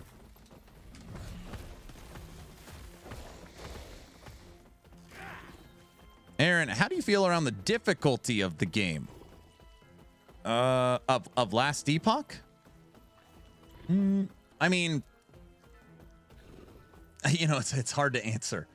So, I think if you're not following a build guide, difficulty is probably pretty decent. So if you are, hey, I'm not using a leveling guide, I'm not using a build guide, I'm going to play the new Shadowrend rogue skill on my own. I bet you have a pretty fun experience, and it's pretty difficult. Now, if you go into Season 4 saying I'm using the fastest possible leveling build to skip the campaign and the S+ tier bugged build that has already been figured out, the difficulty is not going to be that much. And I'm a believer that you could equate that to any game. You know, the fact that people are on their second character in PoE 1 day 2 shows that depending on your knowledge and the builds you're playing, most of these games you could fly through pretty quickly. So it's a hard question. It's a hard question to answer. But if you're not following a build guide and you're not playing meta progression, I actually think difficulty is in a pretty good spot. And the statistics from 11th Hour Games show that it's in a pretty good spot based upon practically 0% of the community has killed or even fought Uber Aberoth, and only 7% of the community has defeated regular Aberoth. So, yeah. I think sometimes if you're in the YouTube Twitch bubble, you think that if you're watching this stream, you know, we're the majority, where, you know, we're very, very much not. Thank you for your answer. Much love. You're very welcome. All right, hold on. What? All right, Guilty posted something. I have deleted half of the groups in Dragonkin City. These are for the people to run the campaign upon launch. Do not create a new endgame group in these slots. Got it.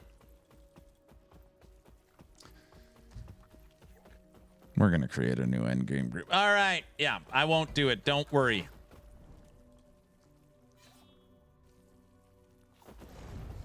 I've never tried to beat Aberoth. Most people don't. Yeah, most people don't. You monster. What? Yeah, most people don't.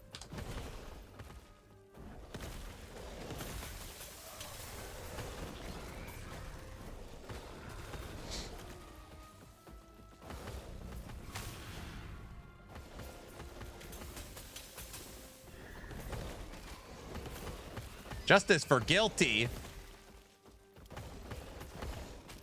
Aaron has never faced Aberoth, let alone Uber.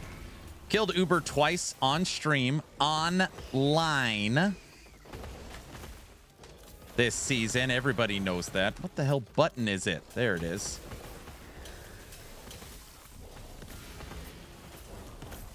I've killed Aberoth 179 times. Highest corruption harbinger kill, 2,700 corruption. 179 times. You killed Uber Abby on stream? Yeah, twice.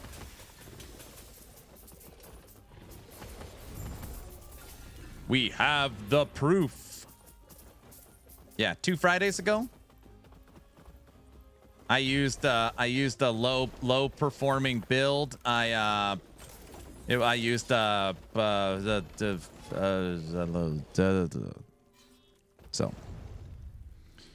I wasn't trolling, I was just asking. No, I used I've been preparing and working really hard on my Primalist Beastmaster Earthquake build on the online client, not offline. We did kill Uber Aberoth twice. Probably fought him, I don't know, 8 times, killed him twice. In that fight, even with a good build, you can't make mistakes. And, you know, I actually think Mike's a good example. Mike's been playing the same build for now 6 weeks, trying to kill Uber Aberoth with Primalist EQ Summon Bear, and he can't do it. So there is more than just the build. It does require learning the fight, which I'm not that good at, and having a good build. It's a tough fight. I'm talking about practice. Low performing bear build. Yeah. Sorry, can you speak up for those in the back? Yes. No. Yep.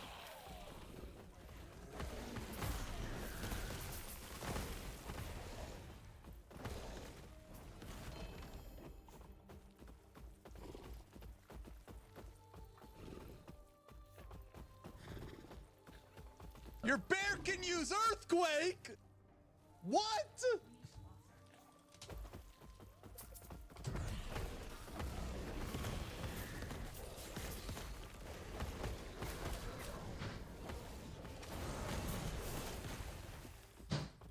Yes, your bear can use earthquake.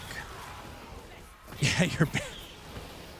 Isn't it so funny that we played Cocaine Bear when it was literally the worst skill in the game? And then one season later, it is just so good and strong and broken.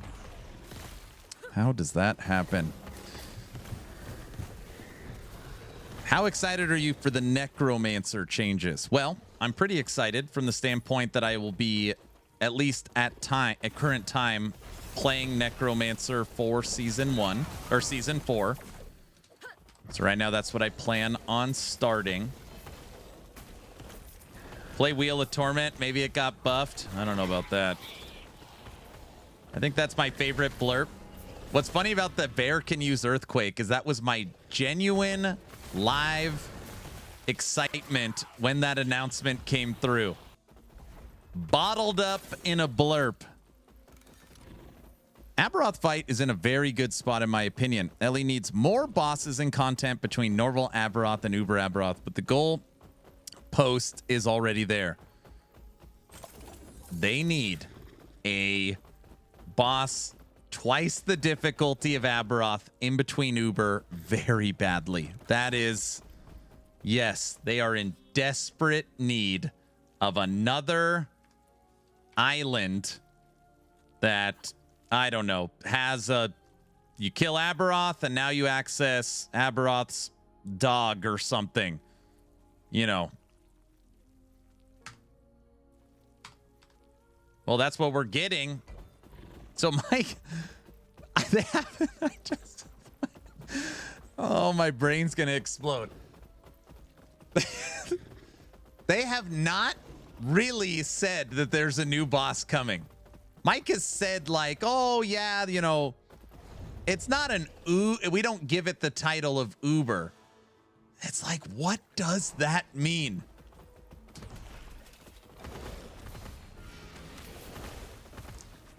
Says new boss in season 5. 11th Hour Games has said that they have not announced who the new big bad boss is for season 4. That is why we made that theory on Super Rye, Uber Rye, Pinnacle Rye, the video I put out. But I mean, technically speaking, if patch notes hits and there is no boss, they technically didn't announce there will be one, truth be told. I again, I keep saying over and over, I'd be shocked, but if Aaron spread fake news about a new boss, I'm going to be sad. What? It's like Star Wars quote about being on the council, but not being granted the rank of Uber. Exactly.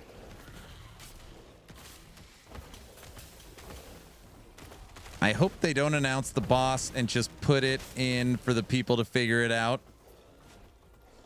Aaron's always spreading fake news. That's why he's not in CT, dude. From a marketing standpoint, if you want more people to play Last Epoch, putting me in CT would be the best damn thing you can do. Because then I could be like, guys, I can't tell you because I'm under NDA, but there is a new boss. And the new boss is awesome. Can't do that because I don't know anything.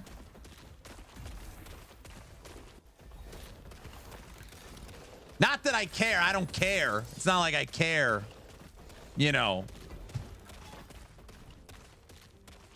Aaron's already breaking NDA and he's not even under NDA. He's yelling again. My theory is they will add a more difficult tier of the current bosses, like corrupted bosses, and they will be stepping stones between normal Aberoth and Uber Aberoth. I'd love that. I would love that. I would love that. I don't remember what season it was, but Diablo 4 did like the boss rush season where they added Beast in the Ice and all those other idiots. Last Epoch actually needs that. These bosses are so old. These fights are ancient. That didn't count. I wasn't even looking at the screen. Ancient. They need to update. Like, if they put out a season that was the season of bosses and there was no seasonal mechanic, but 1, 2, 3, 4, 5, 6, 7, 8, 9, 10, all 10 of these bosses got redone and all of them had an Uber version, that would be massive. Massive. Maybe we can get Uber idiots. What did I say? Other idiots? Epic. Yeah, that would be awesome. Very value added.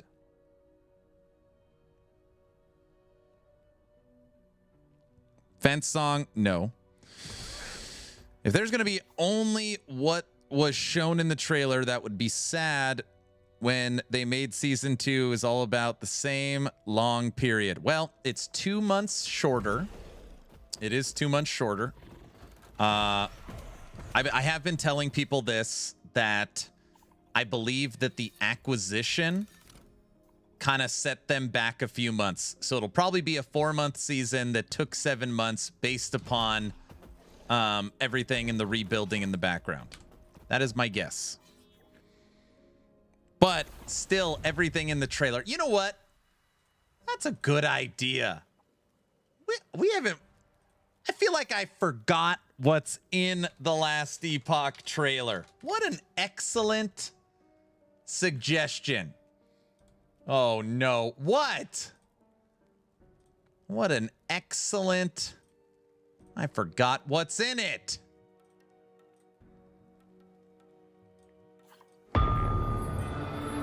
You would deny fate. You fear it. You will see. In time, he will find you, traveler. Now this has to mean something. Who did this? 1.7 million and one. Here is the seasonal theming. It's the season of... I'm just saying it's the season of the Void Portal. He's already paused it. What? Season of Shattered Dreams? Oh, it's the Void Portal guy. And that's the end of the stream, folks. What? I truly believe that in 3 years, LE will be an S-tier ARPG. So much content, bosses, systems are concerned. I hope so. We love the Void Portal. Here we go. Buckle in, guys. What? Season of Roll Down the Window. It's hot in here. Guys, it's the season of this guy. Everybody knows that. This is Uber Rye. You just can't see the wings.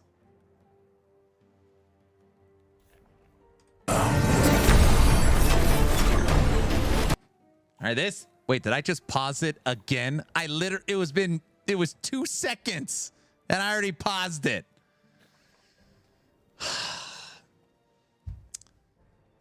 What the hell is this little... What is that down there? A bunch of colors. Orange, come on, dude. Turning a 3-minute trailer into a 3-hour discussion. First off, this trailer's only 90 seconds. So, I don't know what this guy is down here. So everyone calls this Breach, which it is Breach. When you are going through the campaign and the monoliths, you will come across these omen windows. When you click on it, it's like a mirror shattering, and then these enemies pop up. And the enemy in the center cannot be killed because you see this like shield on them.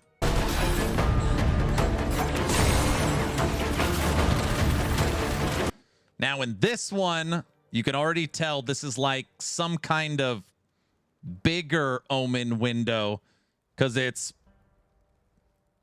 way bigger. So we know in that case, at least there's multiple omen windows.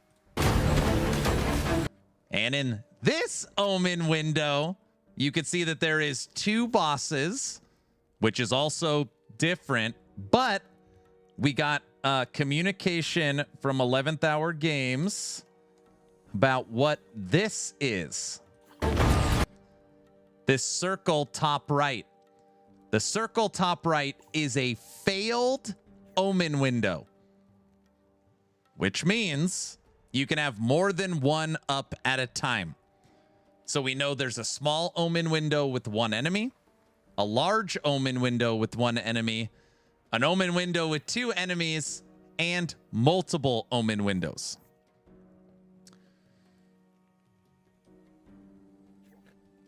See, there's a lot of content, guys. You guys thought there was nothing. Can I teleport between windows by walk? How the hell am I? I don't know. The house has more than one window. Bigger because he's free. Same saying, but different. But still same.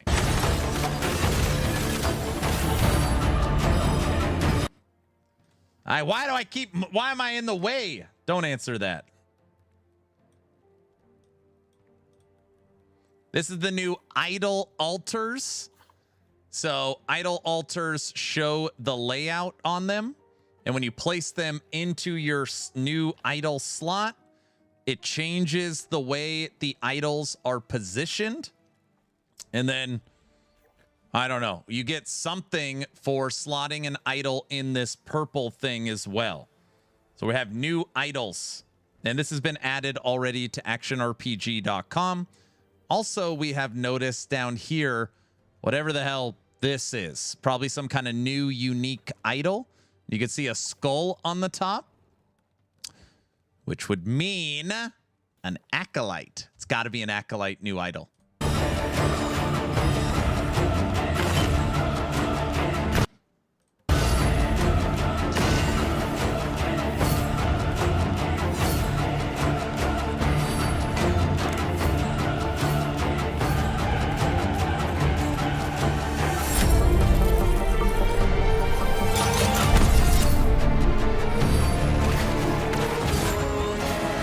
Two new skills, Shadow Rend and Blade Storm. They are both rogue base skills, and Umbral Blades is getting an update.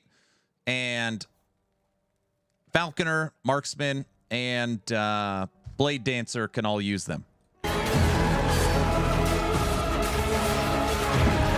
Did they say continue the chain with Echo Chains? So Echo Chains, which again, we practically know nothing about, is going to be a new way of interacting with the monolith where you go into these different chains. And then on here, you see this like bigger boss symbol. So at the end of the chain, there's got to be something here.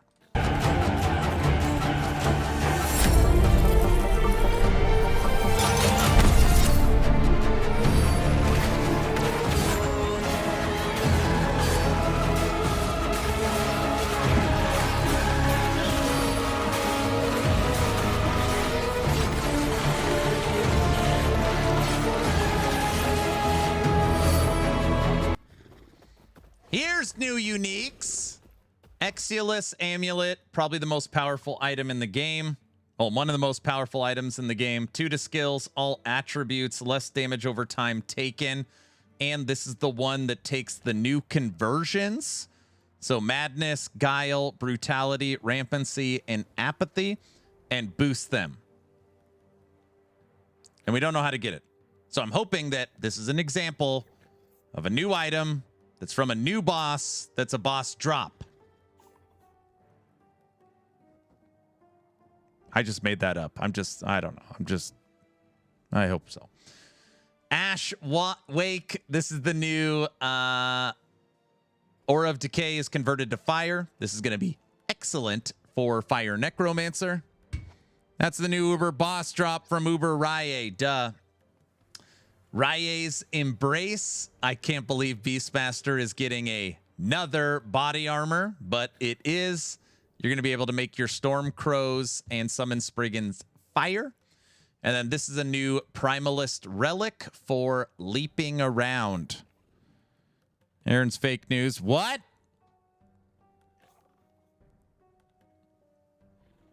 '11th Hour Games loves amulets. I don't know what it is about that slot specifically. It's like Orin's Eye, or Exulus, or Evolution's End, or Nihilus, or there's so many good amulets. This is the new Doppelganger set for Rogue. And then you've got the, what is this one? Oh, this is the new Weaver set, and this is the new Volcanic Orb set. Okay, so through this, they showed us 11 new uniques from this video.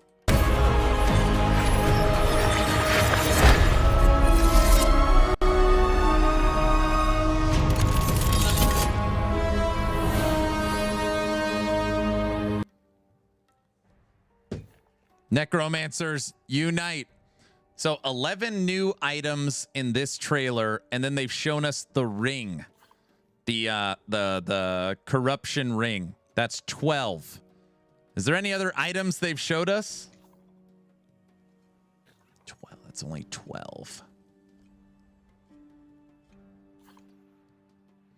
I heard there's a unique that'll turn a Necromancer into a Beastmaster. Very funny.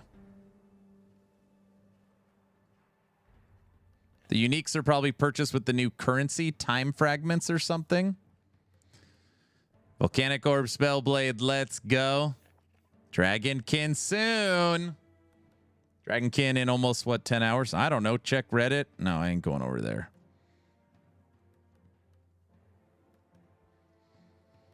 This character right here that I am staring at. This character. 11th, he's... Obviously, this has got to be the person from the beginning of the trailer, right? This guy. And at the end, 11th Hour Games has not mentioned who this is one singular time. Not a sniff, not a nothing. Anybody that's been following as closely as me, they have not mentioned this figure one time. He's in the beginning and end of the seasonal trailer. It's the Void baby. That is the awesome boss. It's Void Mama. That's the corrupted Rye, you think?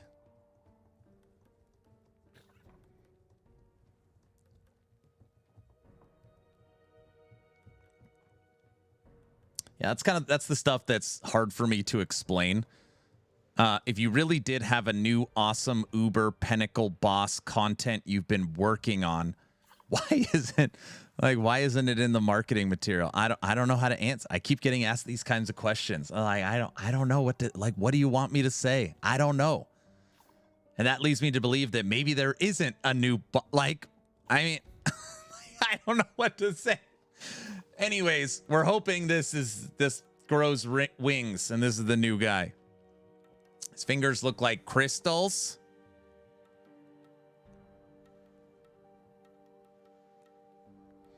Magic 8 Ball. Why would you be excited to tell people about your game? What marketing material? Uber corrupted. Guys, this is Uber Rye. Everybody knows that. You know, we can't just sit around watching the trailer all day. I would love that, by the way, if we could. That's a bug, not a bird. You don't know. Maybe it morphs. Maybe it's morphin' time. What did I say? Don't clip that. In 3D. Then stop pausing it. Funny, I gotta pause it for effect. Okay. Wait till you guys see me go through the patch notes. We won't even make it through the first page. Dude, patch notes are so rough on this channel. Oh my gosh. Not only do I have to read, I gotta, I'm honestly excited about that. I know everybody loves my patch notes stream. Pause and effect. Oh gosh. It'll be an all day, no game. Oh yeah, you don't even boot up last Epoch on patch notes day. Everybody knows that.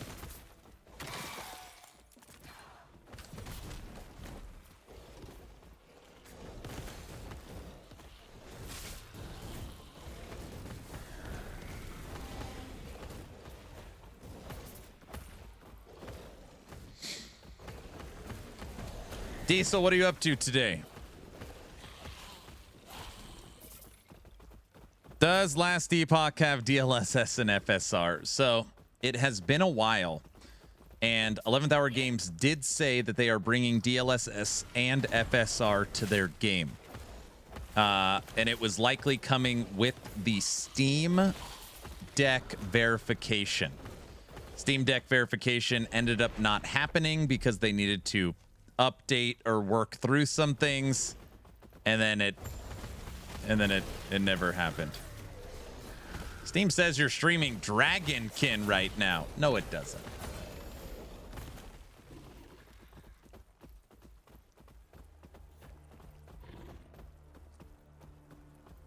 Doesn't?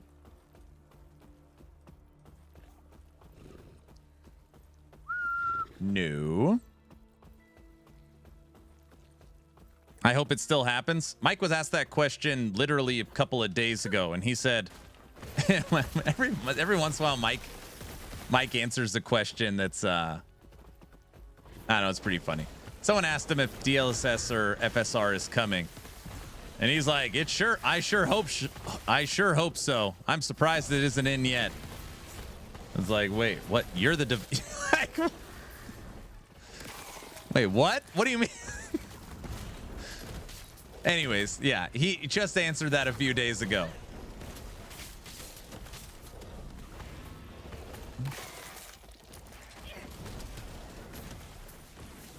We're looking for the guy who did this.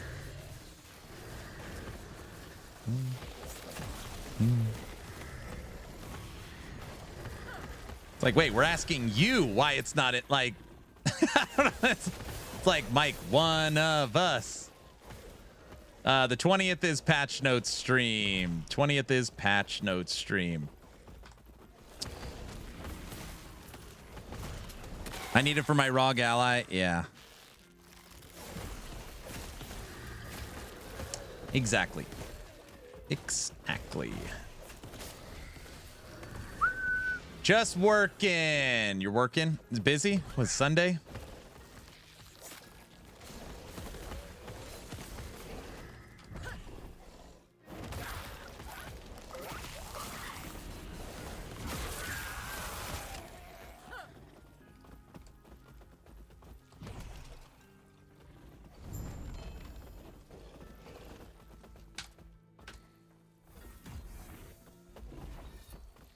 I'm so excited for the crazy corrupted items. That's what you're stoked about?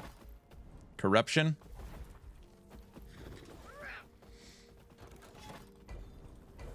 It will be interesting knowing that we have, you know, like how many 1 LPs or 2 LPs you get. And now you've got all right, today I'm going to go turn these 20 1 LPs into legendaries, and then we're gonna corrupt all 20 of them, you know, and just hope you get that crazy outcome. It will add another layer, at least for me as a streamer, of like fun stuff we can do. I don't think the community will give them credit for content wise for it, but I am happy they're adding corruption for sure.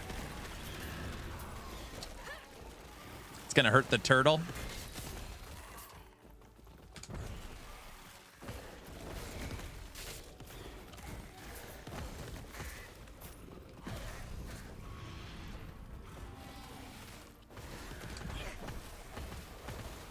You guys didn't know this, one of the few skills that can very, very easily go up and down elevations. Most skills, believe it or not, cannot do what the skeleton mage can do. I'm surprised why not all skills can't do this. Moose, what up?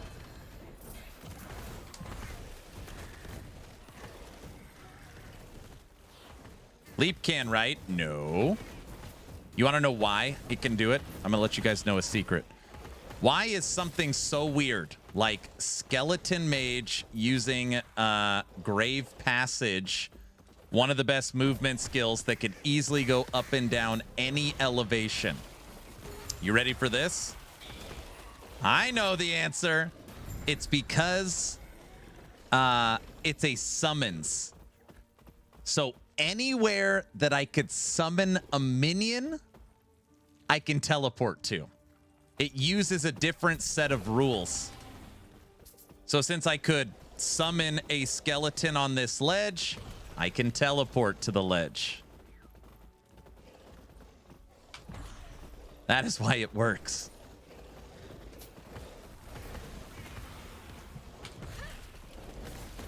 Better rules. Who is that? Cajun with 115 stream streak. What up? Yeah, it can go totally up and down any elevation, even without seeing, like, the point because of that.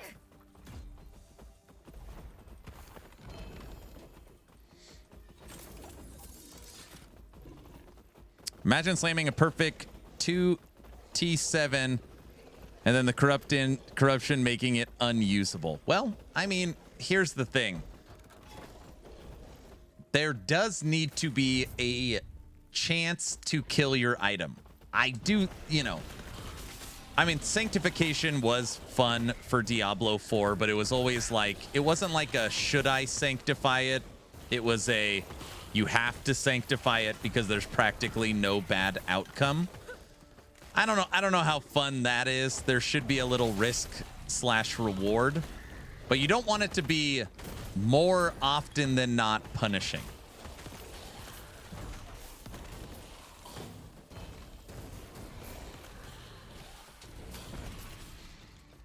I mean, I love it just because of that. I love gambling. Uh-oh.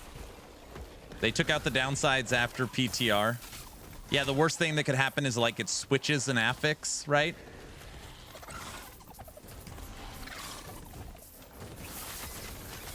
Too many people complained. According to some, there's only a 0.004% chance of a good outcome. How can anybody possibly know that?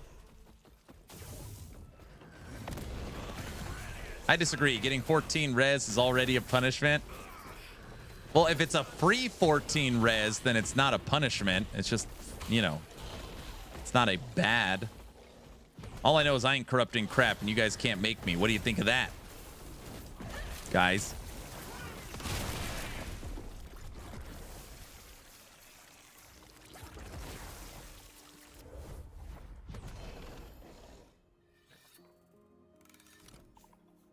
Karma?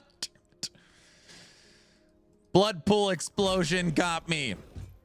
You don't want it to be PoE where everyone corrupts gems because they are cheap and nothing else due to the brick chance. Very different. Guys, yes. When does the new season of Last Epoch drop? Vince, the new season of Last Epoch drops in 258 hours, 18 minutes, and 30 seconds. 258 hours, 18 minutes, and now 25 seconds.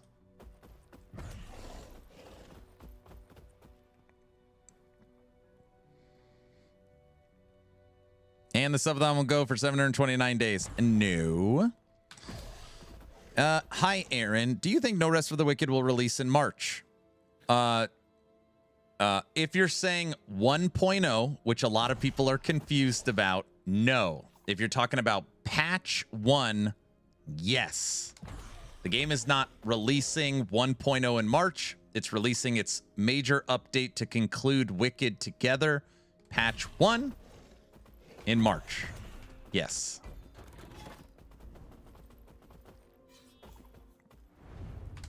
Aaron, are you going to play Dragonkin till LE launch if it holds your attention? No. No, that is not my plan. I have already played a boatload of Dragonkin.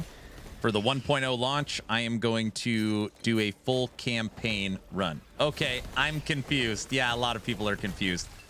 So, 1.0 will introduce 4 new areas, 5 new bosses, the class system, farming, like crazy stuff coming to the game. That's actual 1.0 console release game launch of Wicked. What's coming in March is what they are calling patch 1.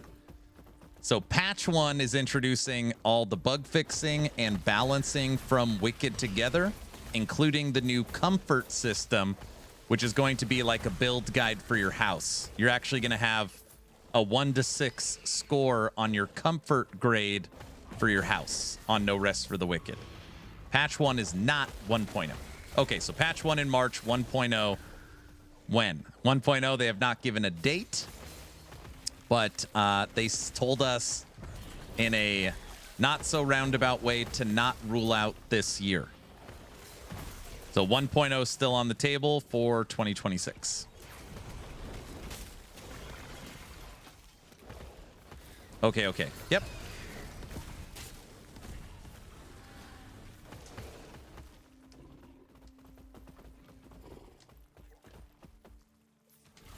I expect Hype Week videos from you within 5 minutes of their drop. So let me see. So for my time, the Hype Week drops at 10 a.m. By that time, I should record the video in 2 minutes, edit it in 2 minutes, and then export it, import it in 1 minute to get the video out within 5 minutes. That sounds realistic. Exactly. Okay, I just wanted to make sure. Yes.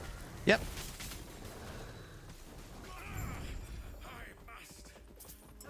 While in Vegas. Also, I'll be in Vegas. So that, obviously, that doesn't mean it. Like, it's the same expectation whether I'm home or in Vegas, right?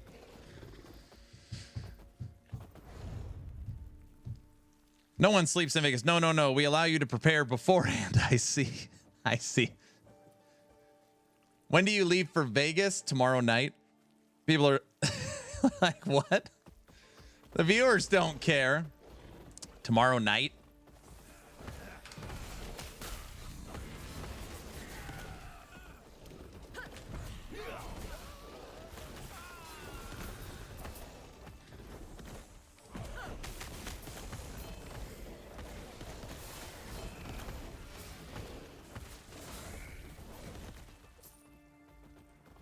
It's actually only 2 days. Tomorrow night. So tomorrow I wake up, regular day, hang out with the kids. Last Epoch will drop Hype Week Day 1. I'll make that video. I will boot up stream. I will stream Dragonkin from 11 to 6. Kill the stream, get in a car, drive to the airport. So tomorrow I'll be playing Dragonkin and posting Hype Week Day 1. And leaving for Vegas that evening. I'll be in Vegas Tuesday, Wednesday, come home Thursday morning. I think I land at like 11 a.m. It's pretty quick.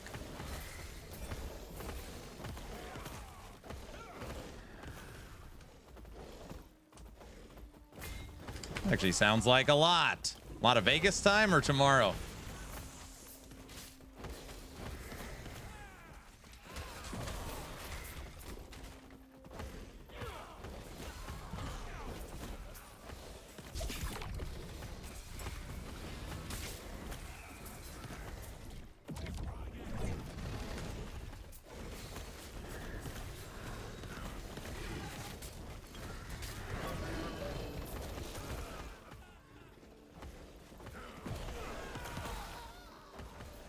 We could start the subathon now, and then you could just do IRL streams in Vegas. And I could just like put a little camera like mounted on me somewhere. Sounds like a Vegas weekend! Exclamation point ad.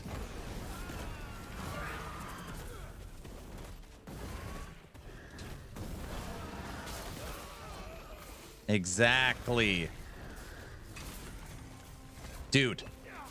And then what we could say, Naked, is the proceeds from the subathon I'll gamble away in Vegas live on stream. So you could be like, hey, here's $50 for the clock, put it on red or black, you know? I'm sure I could legally do that. Perfect. Topper, can I do that? Now we're talking.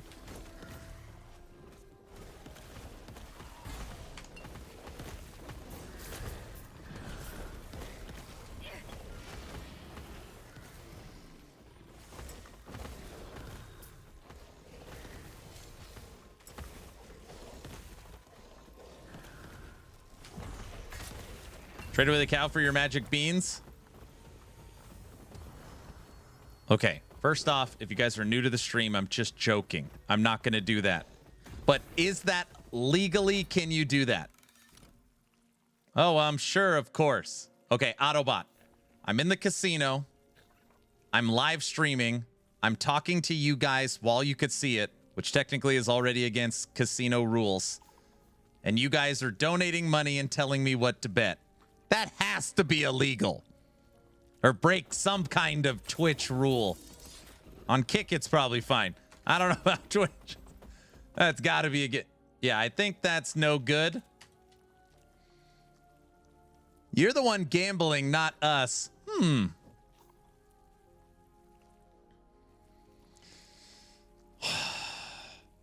Not just explain it. Oh, brother.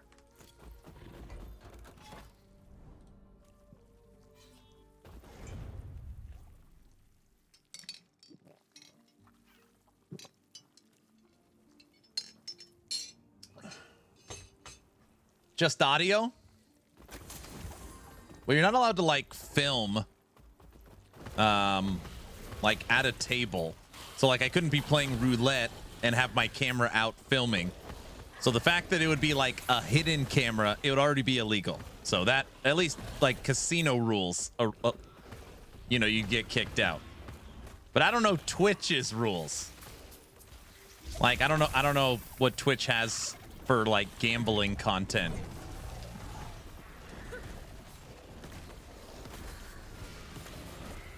Don't get caught.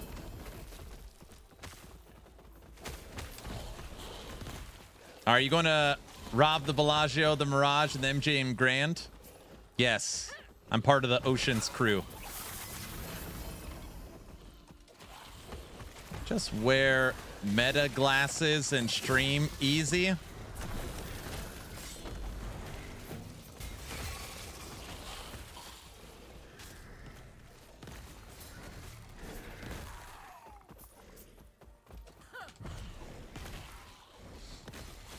This is America. You can do whatever you want.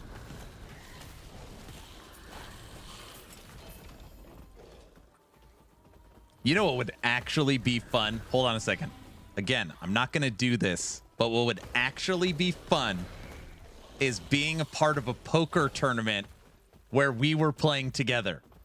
So we're playing like Hold'em, and I show you guys my hand, and we talk through the like flop. That would actually be... That would be a blast. Oh, that would be fun. You'd get demolished. Well, if I listen to you, I didn't mean that log out. I don't know why I said that. I'm sure you're good. Are we segueing into a gambling stream? No.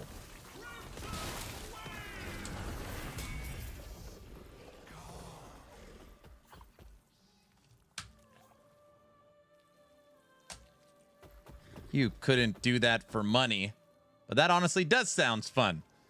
Hey, we do one poker tournament every trip in Vegas with my friends.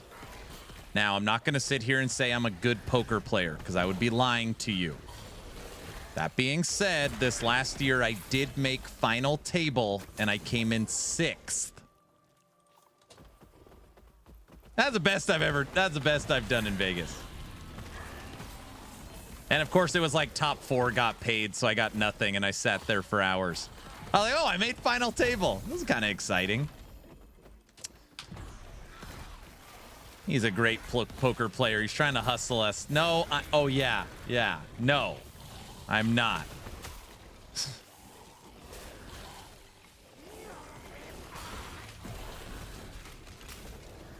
Well, considering I was a semi-professional with an apartment 10 minutes from the Strip and went to Vegas 4 times per year with a lifetime winning of $800,000. Now I got to listen to this. Now log out's a professional. This money maker. My ADHD doesn't let me play poker. It's too slow. It is slow. Aaron playing poker, go fish. If you guys don't know, Autobot Topper used to be a chef and work restaurants in Viva Las Vegas. But Viva Las Vegas.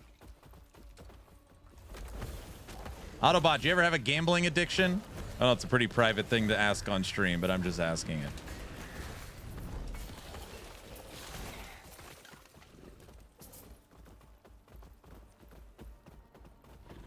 I manage 2 restaurants on the strip.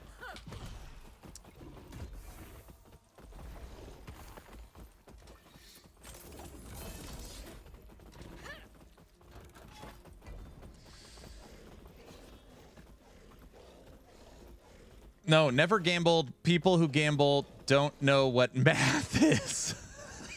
They don't know what math is. You statistics?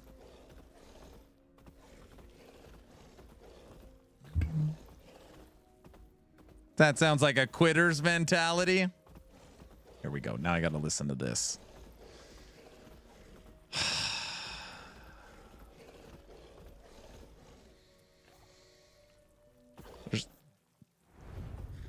Wait a second. I was under the impression that the player had the odds in their favor in the casino when you push the spin again button on. Is that not true?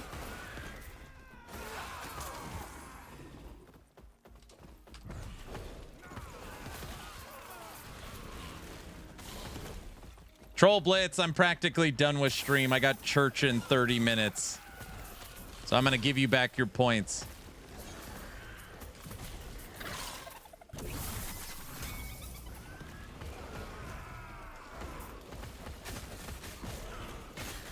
%99% of people quit gambling right before they're about to hit it big.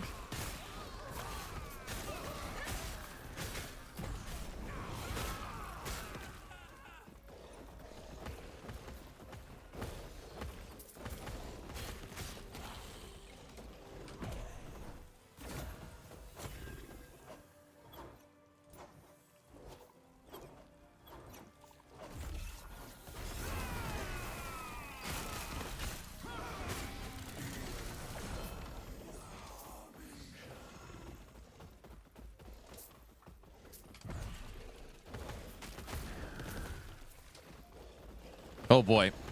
What?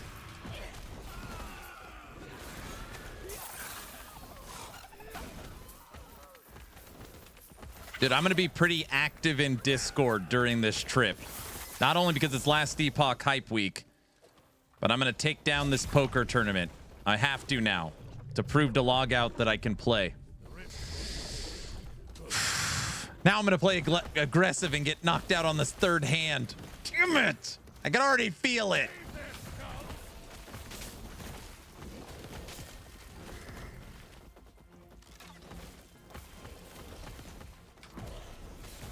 He's about to go broke. What?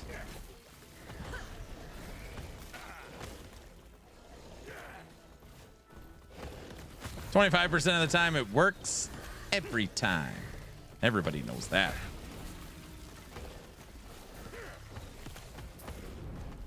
No, the giveaway will be on stream. I'm going to finish this Echo and then call it right there. I thought today would be about a 4-hour stream. Shroud is going to play last Epoch. Wait, how do you know that?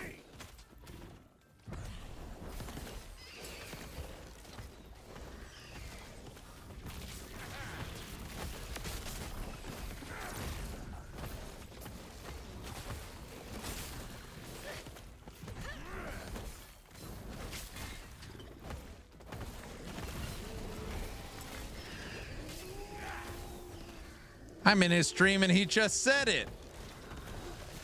I bet you it's not sponsored either. I bet he's playing it because he wants to play it, not because it's a paycheck. I bet. For sure. Right?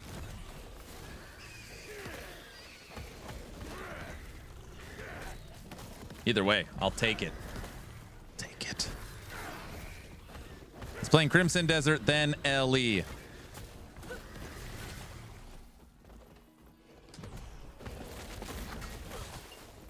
EHG pays people to stream the game?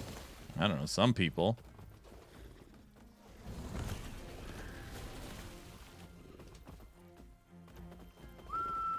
They can't afford him?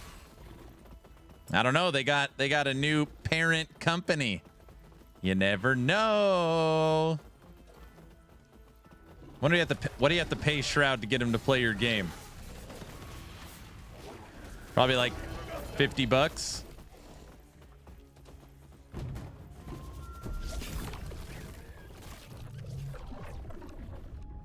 Talking about crafting.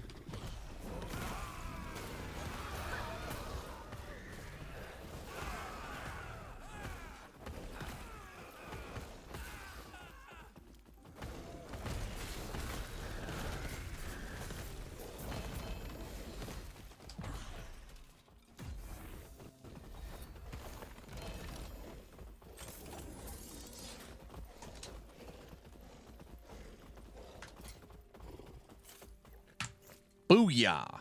All right. Everyone. And of course, a Twitch ad is playing. Wait, is it done? Maybe it's done. Okay. They should pay you. Who, me? All right, everybody. As long as you are following the channel on Twitch or subbed on YouTube, costs you nothing. Type in !a giveaway. Get into today's giveaway. Yay, hey, hooray. Okay. Finding someone to raid. What do we got? Let's see.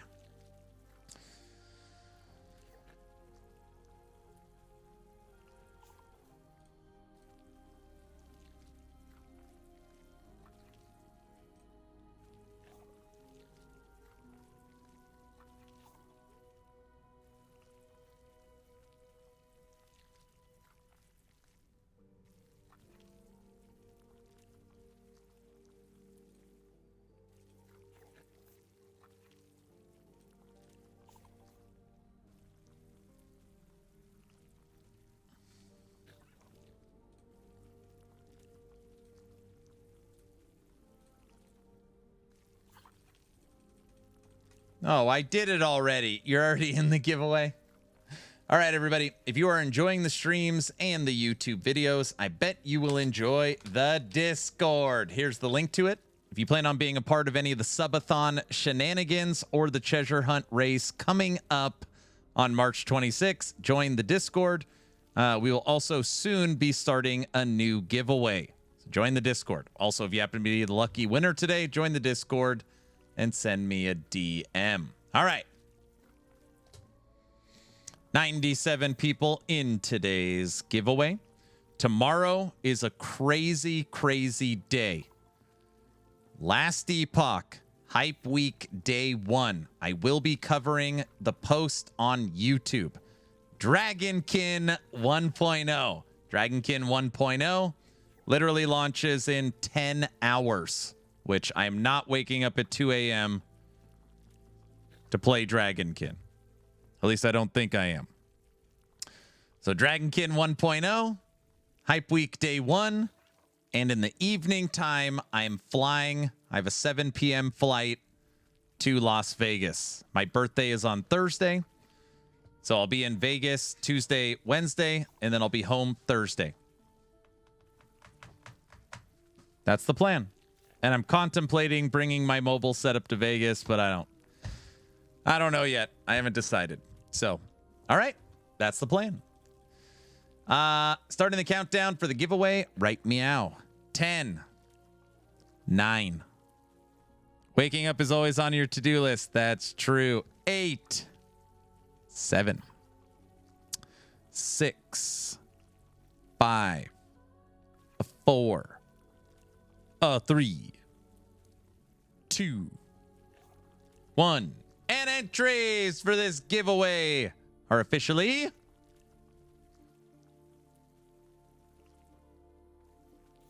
closed. And the real human winner, it's a real person, is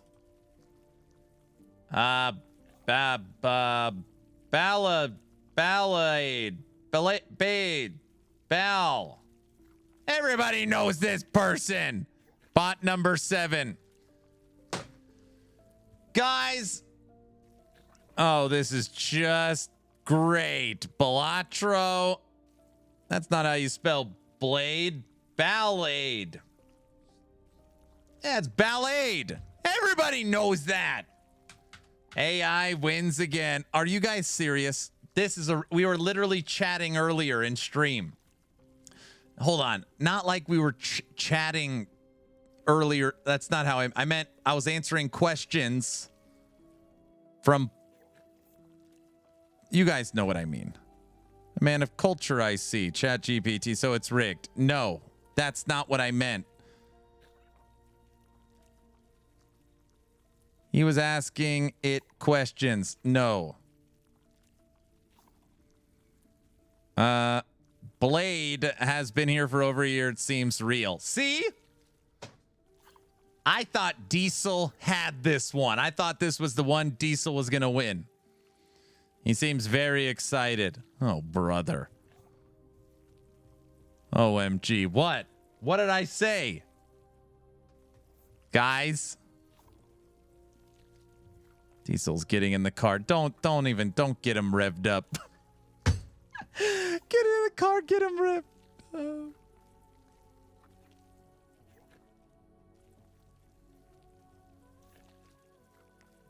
That what? Oh my gosh, guys. Oh, brother. All right. I'm done for the day. Got church in 30 minutes. I leave for. Church starts at 5. So I am done. I hope you all had a fantastic time. Tomorrow is Ellie Hype Week Day 1 and Dragonkin 1.0. If you haven't seen it yet, go to YouTube. I posted a brand new Dragonkin video this morning. Hope it helps. All right. Bye.